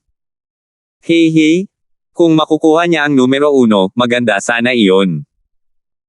Sumulyap si Woody kay Wilson at natatawang sinabi, her, sa kabilang banda, sa tingin ko ay mas makabubuti kung hindi mo na lang mabangga si Mateo. Naguguluhang tanong ni Wilson, hinding-hindi. Kahit kahanga-hanga itong si Mateo, ako, si Wilson, ay hindi matatalo sa isang 4th level spirit condensation realm, di ba? Si Wilson ay nasa 1st level crystal formation realm. Bagamat ang kanyang lakas ay malapit sa pinakamababa sa mga piling disipulo, iyon ay relatibo lamang sa mga piling disipulo. Para sa karamihan ng mga core disciples, ang talento niya ay talagang para sa mga napakalakas na tipo. Kahit na ang talento ni Mateo ay hindi kapanipaniwala, si Wilson ay isang major realm na mas mataas kaysa sa kanya. Paano kaya naging katapat niya si Mateo? Hindi kayang baligtarin ng talento ang ganitong uri ng pagdurog sa larangan ng cultivation. Sabi ni Woody, ang lakas ni Mateo sa larangan ng sword intent ay higit pa sa inaasahan ng lahat. Kung tama ang aking mga haka-haka, maaaring nahawakan na niya ang Azure Deeper Purple yang true intent. Kahit hindi pa niya ito lubos na nauunawaan, malamang ay naroon na ito. Kung talagang makakasalubong mo siya, makabubuting mag-ingat ka. Mag-ingat na huwag maging pabaya. Huminga ng malalim si Wilson nang marinig iyon. Alam niyang napakalakas ng layunin ni Mateo na gumamit ng espada, pero hindi niya inakalang ganoon kalakas ang kapangyarihan nito. Kahit ang Sect Master ay hindi naunawaan ang Azure Deeper Purple yang true intent. Naunawaan na ba ito ni Mateo sa edad na ito? Hindi nakakapagtaka na kaya niyang magbuhat ng mabigat na bagay na parang magaan kapag nakikipaglaban kay Jimmy. Kung ganoon, ang ibig sabihin ng senior apprentice brother ay sina Tov Ian at Mildred ay nasa panganib sa pagkakataong ito. Umiling si Woody at sinabing, hindi ko alam yan. Sina Tov Ian at Mildred ay parehong may natatanging talento, at ang kanilang mga kaharian ay mas mataas kaysa sa kaharian ni Mateo. Natural lang na mayroon silang lakas para labanan ito. Ang gusto kong makita ngayon ay kung anong paraan ang gagamitin ni Tov Ian para makipaglaban kay Mateo kapag siya ay nasusupol sa usapin ng sword daw. Nawala ng malay si Wilson. Akala niya noong una ay malambot na persimmon si Mateo na madaling masahin. Ngayon, tila wala namang taong malambot na persimmon. Batid ni Wilson ang lakas ni Leandro. Kung walang anumang aksidente, ang magiging nangungunang tatlo ay sina Tov Ian, Mildred at Mateo. Maliban na lang, hindi madaling matukoy ang pinal na ranggong ito. Si Tov Ian na tila pinakamagaling noong una ay mas maliit ang kalamangan kaysa kay Mildred ngayon. Medyo nagulo ang pakiramdam ni Wilson. Sa plataporma, si Mildred ay nakasuot ng matingkad na pulang gasa ngunit mukhang matayog at mayabang. Ang walang kapantay na anyo na iyon ay hindi natalo sa tiyahin at pamangkin ng Nanfeng. Gayunpaman, ang mga taong minamaliit siya dahil isa siyang walang kapantay na kagandahan ay tiyak na magdurusa ng malaking kawalan. Sa nakaraang malaking kompetisyon, minsan nang natalo si Tov Ian sa kamay ni Mildred at muntik nang matalo. Malamig na tiningnan ni Mildred si Mateo na nasa tapat niya at sinabing, "Mateo, napakalakas mo talaga. Pero, dito ka lang titigil." Natigilan si Mateo nang marinig iyon. Hindi niya inakalang magiging ganito ka-overpriced si Mildred pagkarating niya. Haha, hindi lang maganda ang senior apprentice sister, nakakamangha rin ang aura niya. Natatawang sabi ni Mateo. Lalong nanlamig ang mukha ni Mildred. Mas lalong lumala ang impresyon niya kay Mateo. Humph! Bastos! Gagawin kitang tanga mamaya. Mas mataas pa sa langit ang puso ni Mildred. Hindi man lang niya nakita ang mga ordinaryong disipulo. Kaya naman, maraming tao ang palihim na nagkakagusto sa kanya, ngunit hindi marami ang umamin ng kanilang nararamdaman. May isang taong binugbog hanggang sa napilitan siyang humiga sa kama ng 2 buwan matapos umamin sa kanya. Mula noon, ang tanging nagawa na lang ng lahat ay isantabi ang kanilang pagmamahal at paghanga sa kanilang mga puso. Ang pagtawag ni Mateo sa kanya ng maganda pagkalapit niya ay natural na nagparamdam sa kanya na nasa kategorya ito ng mga malalaswa. Tumawa si Mateo nang may pag-aalinlangan at sinabing, ang senior apprentice sister ay kasing ganda ng isang bulaklak, ngunit hindi kanya hahayaang purihin ng iba. Hindi ba't insulto iyon sa iyong kagandahan? Lalong nagalit si Mildred nang marinig iyon. Humph! Tunay ngang mayabang at walang pakundangan ang isang tao. Sana ay matawa ka pa rin balang araw. 269. Para manggahas na makipaglaro kay senior apprentice sister Mildred ng ganito, ang taba talaga ng tiyan ni Mateo. Hehe, ang lakas niya. Baka iniispan niya na samantalahin ang pagkakataong ito para ligawan si senior apprentice sister Mildred. Nako, pareho lang naman ang edad at lakas nilang dalawa. Talagang perpektong magkapareha ang isang may kakayahang lalaki at isang magandang dalaga. Isa pa, sa potensyal ni Mateo, tiyak na malalampasan niya ang senior apprentice sister Mildred sa hinaharap. Kung magiging magkapareha sila, magiging isang kwento ito na ipapasa-pasa. Nako! Sapat na ba ang pagiging maangas na batang yan na si Mateo para sa senior apprentice sister Mildred? Haha, naiinggit ka at napupuot dahil sa selos, di ba?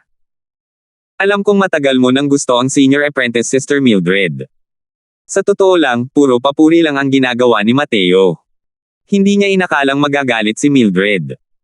Pero sa pananaw ng ibang mga disipulo, ang mga sinabi ni Mateo na tulad nito ay isa ng lantaran na pang-aakit. Sadyang ang lakas ni Mateo ay higit pa sa lahat, kaya malinaw na mayroon siyang mga kwalipikasyon para habulin si Mildred. Gayunpaman, ang mga disipulong matagal ng lihim na may gusto kay Mildred ay natural lamang na labis na nadismaya rito. Nang magsimula ang labanan, ang pulang laso ni Mildred ay sumugod patungo kay Mateo upang gusutin siya. Dahil umaasa sa Spirit Void Shattering Space, ang bilis ni Mateo ay hindi na mas mababa kaysa sa mga late-stage Spirit Condensation Realm martial artists. Nang makita ang pulang laso na gumagapang, madali siyang nakaiwas gamit ang isang kidlat. Pero nang mga sandaling iyon, naramdaman na lang ni Mateo ang paglubog ng kanyang ulo, at ang kanyang buong katawan ay nanghina. Banal na kaluluwang mastiko. Hindi inakala ni Mateo na ang trump card ni Mildred ay isang mystic art ng banal na kaluluwa. Hey, natamba si Mateo gaya ng inaasahan. Si senior apprentice sister Mildred ang pinakamalakas sa illusionary arts. Sa huling grand competition, kahit si senior apprentice brother Tov Ian ay natamba at muntik ng matalo. Masyadong nagtatagumpay si Mateo nitong mga nakaraang araw. Malamang na hindi niya tinanong ang tungkol sa trump card ni senior apprentice sister Mildred. Sa ilalim ng parehong realm, halos walang makakataka sa mga ilusyon ni senior apprentice sister Mildred. Si Mateo ay nasa 4th level spirit condensation realm lamang. Isang maliit na yugto lamang na mas mababa kay Mildred sa divine soul realm. Siya ay mapapahamak. Galit na galit si senior apprentice sister Mildred kanina, siguradong magiging malupit siya kay Mateo. Kahit hindi niya ito ligawan hanggat hindi ito nagiging tanga, hindi siya makakatakas sa paghiga sa kama ng ilang araw. Haha, kung talagang may masamang balak si senior apprentice sister Mildred, baka may posibilidad pa rin si senior apprentice brother Leandro na makapasok sa top 3. Sa plataporma, parehong tumigil sa paggalaw sina Mildred at Mateo. Nawala ng malay si Mateo na para bang nabighani ang kanyang kaluluwa. Pinaikit ni Mildred ang kanyang mga mata at hindi rin gumalaw kahit isang kalamnan. Ngayon lang naramdaman ni Mateo na lumubog ang isip niya, pero ang buong pagkatao niya ay parang napunta sa ibang lugar. Sa sekular na mundo, si Mateo ay naging supling ng isang mayamang pamilya. Isang kaaya-aya at magandang katawan ang lumitaw sa kanyang harapan. Ang babaeng nasa harap niya ay napakaganda, ngunit wala ni isang bakas ng damit ang suot niya. Ang katawang iyon na nagpapadugo ng ilong ng mga tao ay kayang magpabaliw sa kahit sinong lalaki. Tiningnan ni Mateo ang damit na suot niya at ibinalik ang tingin sa hubad na babae sa kabilang linya, at hindi niya napigil ang umiling at tumawa. Talagang itinuturing siya ng Mildred na isang napakasamang bastos na lalaki. Bata, Panginoon, hayaan ninyong maglingkod sa inyo ang katulong na ito sa inyong higaan.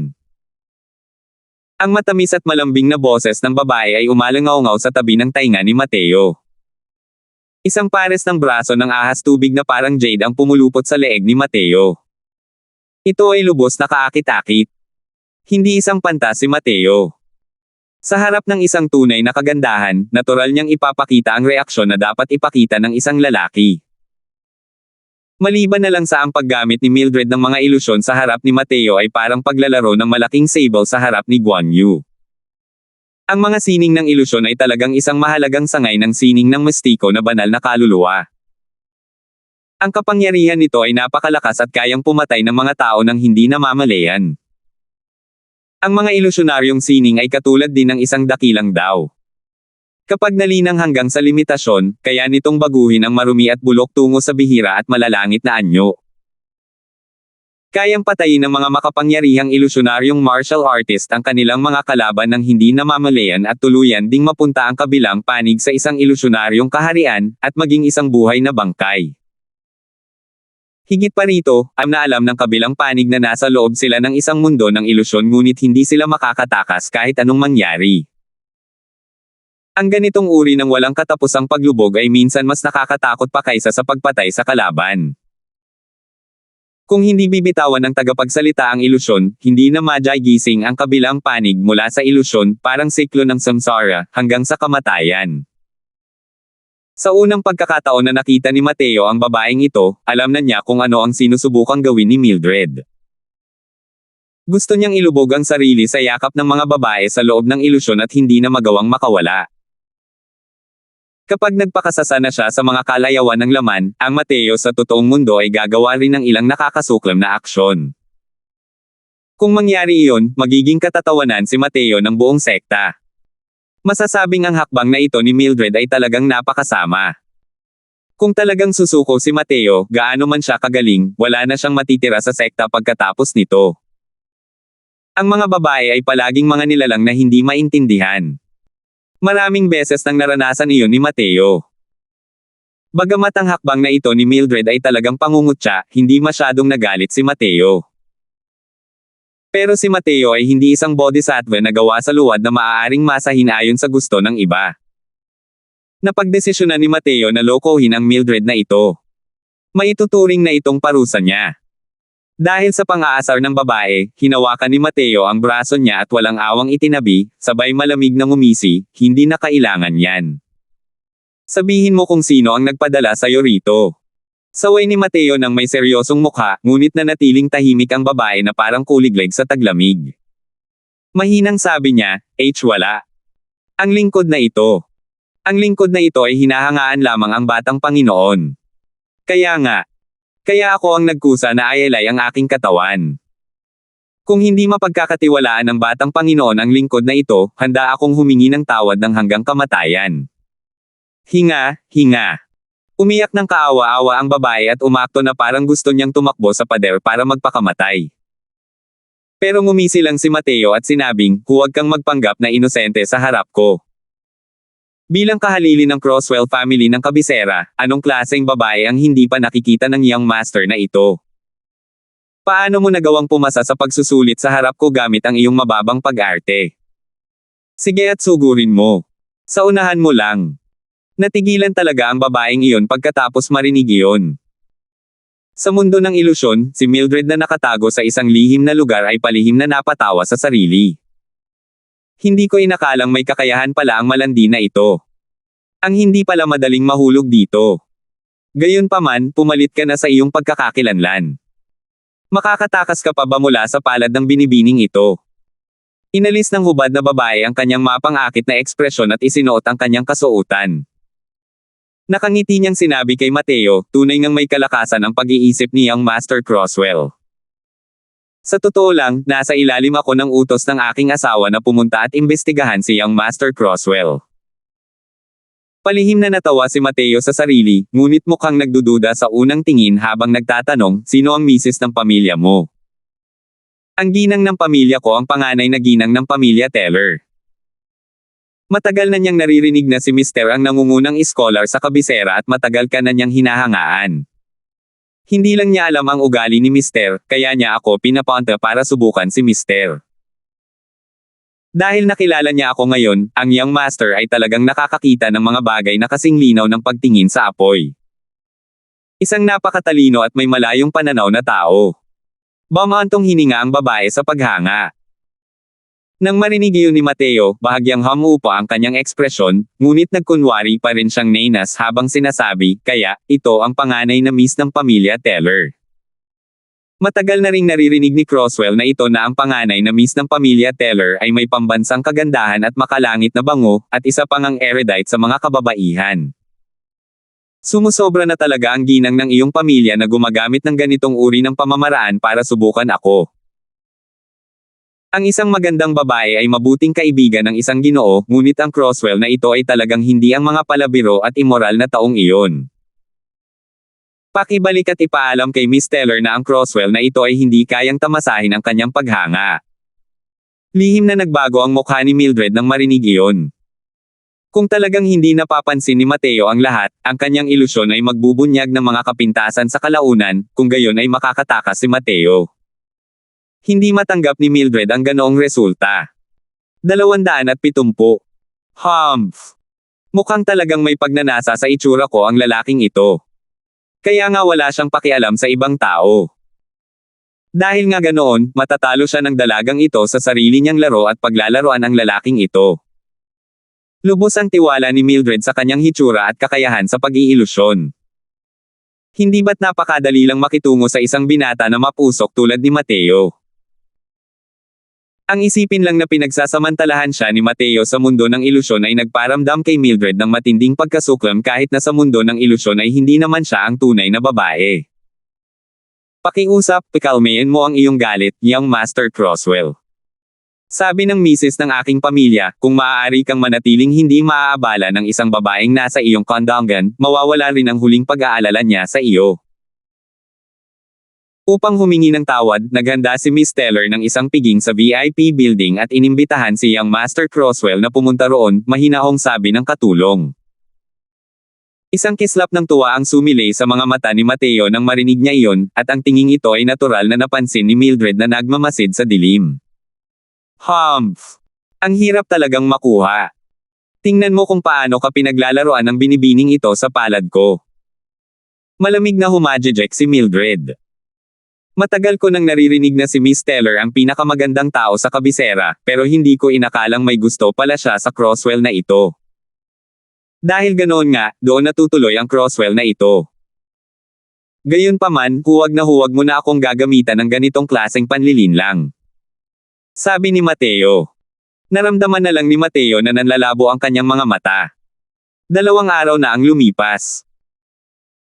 Sa ilusyon, malayang maaaring magpalit ng oras at espasyo ang caster, ngunit ang taong nasa ilalim ng spell ay magiging walang malay at iisipin na ito ay isang bagay na natural lamang. Maliban na lang, para kay Mateo, ang ganoong ilusyon ay talagang napakababa. Bagamat si Matthew ng nakaraang buhay ay isang basura sa Marshall Dow, siya ay isang nilalang na nasa tugatog ng pagiging perpekto pagdating sa mga nakamit ng banal na kaluluwa. Nasa dulo ng kanyang mga daliri ang lahat ng uri ng mistiko at banal na sining ng kaluluwa. Paanong nagawang malinlang siya ng ilusyon ng isang maliit na half-step crystal formation realm martial artist? Hindi pa kasama rito, ang kasalukuyang Divine Soul Realm ni Mateo ay mas malakas pa kaysa sa High Rank Alchemy King. Hindi ito mas mahina kumpara kay Mildred Teller. Sa mga pagkakataong halos pareho ang lakas ng mga banal na kaluluwa, mas maliit ang posibilidad na mapunta si Mildred sa ilalim ng spell. Nakikipaglaro lang si Mateo kay Mildred ngayon, kaya nga nagkunwari siyang nasa ilalim ng spell. Kung gugustuhin niya, maaari niyang iwanan ang ilusyong ito anumang oras at masaktan ng husto ang banal na kaluluwa ni Mildred. Sa loob ng nakareserbang silid ng VIP building, nakasuot si Mildred ng mapusyaw na berdeng damit na gawa sa manipis na gasa. Tunay na napakaganda. Kung ikukumpara sa Mildred na nasa plataporma na nakasuot ng kasuotang panglaban, ang Mildred na ito ay may mas banayad at mabait na katangian, at hindi gaanong mapang-api. Nang makita ni Mateo si Mildred, sandaling nawalan din siya ng malay. Nang mapansin ni Mildred ang eksenang ito, natural na may ilang bahagi pa ng pagkasuklam. Hindi inakala ni Mateo na si Mildred ay magkakaroon pala ng ganito kabait at kalambot na panig. Naisip niya kung ang Mildred nga ba ay mayroon din palang ganitong panig. Ilang araw na ang nakalipas, medyo bastos si Mildred. Ngayon, naghanda ako ng manipis na alak para sa espesyal na pampalubag loob niyang Master Crosswell. Umaasa ako na hindi isa sa puso niyang Master Crosswell ang mga nagawa kong kasalanan at ibaon ang aking buhay kay Mildred. Nang lumabas ang mga salitang iyon sa kanyang bibig, si Mildred ay napuno ng kagandahang asal ng isang binibini mula sa isang kilalang pamilya. Lihim na nakita ni Mateo na nakakatawa ito ngunit hindi siya gaanong nag-alala sa unang tingin nang sabihin niya, masyadong magalang si Miss Mildred. Bilang isang tunay na lalaki, bakit naman makikipagtalo itong si Crosswell sa isang maladiwata na binibining tulad ni Mildred? Itinaas ni Mildred ang kanyang tasa ng alak at nagpakita ng masayang ekspresyon habang sinasabi, kung ganoon nga, paano kung si Ginoong Crosswell ay samahan mo akong uminom nitong toast? Ngumiti si Mateo at sabay-sabay na nilagok ang kanyang tasa. Pagkatapos ng isang tasa ng alak, ang magkasintahan, na may kanya-kanyang masamang plano, ay nagsimulang mag-usap na parang matalik na magkaibigan na matagal nang nagkaibigan. Nagsimulang magkwentuhan si Mateo tungkol sa malalayong lupain ng walang katiyakan, dahilan para manabik pa si Mildred. Nagsalita si Mateo mula sa makamundong mundo patungo sa mundo ng martial artist, mula sa martial daw hanggang sa alchemy daw. Ang kanyang malawak na kaalaman at malawak na pag-unawa sa mga nakita at narinig niya noon ay nagpaalala kay Mildred na siya ay nasa loob ng isang mundo ng ilusyon. Ang kaalaman at karanasan ni Mateo ay hindi kayang tapatan ni Mildred. Kahit sa loob ng isang ilusyon, ang ganitong uri ng mahinang pakiramdam mula sa pagiging isang taong mula sa isang mas mataas na kaharian ay agad ding lumalabas ng hindi namamalayan. Ang gayong disposisyon ay may ganap na kapahamakan laban sa mga kababaihan. Ang Mildred na siyang gumawa ng ilusyon ay unti-unting pinalitan ni Mateo. Ang mga ilusyon ay isang uri ng napakaselang sining ng mistiko ng banal na kaluluwa. Sa karamihan ng mga pagkakataon, ang caster ang magiging ganap na Panginoon ng mundo ng ilusyon. Ngunit kung makakatagpo sila ng isang eksperto na may napakalakas na puwersa ng kaluluwa, magiging napakalaki ng pressure sa caster. Kunin natin halimbawa si Mildred. Gamit ang kanyang Divine Soul Realm kasama ang kapangyarihan ng isang illusionary Divine Soul Mystic Art, kaya niyang pabagsakin ang kabilang panig sa isang illusionary realm kapag nakaharap niya ang mga ordinaryong eksperto sa Crystal Formation Realm. Siyempre, ang kinakailangan ay hindi sinasadyang linangin ng kabilang partido ang kanilang banal na kaluluwa. Napakadaling malinlang ng mga martial artist ang mga ilusyon ni Mildred. Pero kung makakaharap niya ang isang alchemy grandmaster, hindi ito magiging kapaki-pakinabang. Sa kabuuan, ang mga ilusyon ni Mildred ay napakalakas at kaya pa niyang palawigan ang kanyang hanay sa labanan.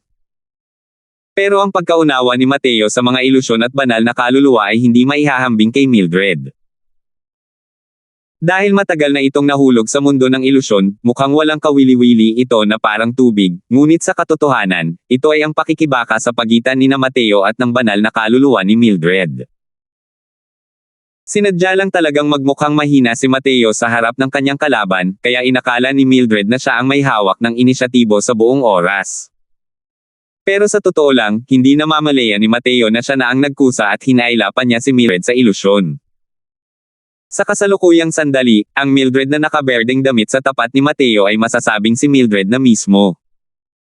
Hindi lang talaga alam ni Mildred na nahulog sa ilusyon. Ang mas nakamamatay pa ay si Mateo, dahil sa hindi sinasadyang ipinakita niyang disposisyon bukod pa sa kanyang bata at gwapong anyo, ay lubos nang nabighani kay Mildred na nasa tapat niya. Dahil sa ilusyon, si Mateo pa rin mismo ay si Mateo, ngunit si Mildred ay hindi na si Mildred. Pumalit na si Mildred sa kanyang karakter. Isa lamang siyang secular na kagandahan. Sa harap ng bata at pabigla-biglang si Mateo, hindi sinasadyang umibig na si Mildred. Sa mismong sandaling ito, ang kumokontrol sa ilusyon ay hindi na si Mildred kundi tahimik na nagbago bilang Mateo. Sa mundo ng mga ilusyon, ang oras ay dumadaloy na parang tubig. Ngayon, kinukuha ng batang Panginoon ng pamilyang Croswell ang anak na babae ng pamilyang Teller bilang kanyang asawa. Isang seremonya ng kasal ang ginanap sa kabisera, na nagdulot ng kakaibang usapan. Isang perpektong pare sa pagitan ng isang may kakayahang lalaki at isang magandang babae, lahat ay naiinggit. Pagkalipas ng isang taon, isinilang ni Mildred ang anak ni Mateo. Hawak ang kanyang anak, ang mukha ni Mildred ay napuno ng kaligayahan. Ito ang kristalisasyon ni Mateo at ng kanyang pag-ibig. At ng taon ding iyon, pinabilis ni Mateo ang kanyang kabayo habang hawak ang kanyang espada, at naging isang opisyal ng militar ng imperyo. Pagkalipas ng 5 taon, matagumpay na bumalik si Mateo na may kahangahangang mga nagawa sa digmaan at ginawaran bilang pinakabatang heneral sa imperyo. Pinangunahan ni Mildred ang mga tao upang salubungin siya ilang milya sa labas ng lungsod.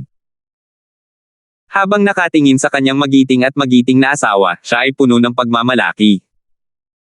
Pagkalipas ng 15 taon, si Mateo ay naging isang kakaibang prinsipe na may apelyido, na may hawak na napakalaking kapangyarihan sa korte. Si Mildred ay naging isang consort ng prinsesa. Sa loob ng maraming taon, ang mag-asawa ay nagtrato sa isa't isa ng may paggalang at pagmamahal, at nagtutulungan sa oras ng pangangailangan.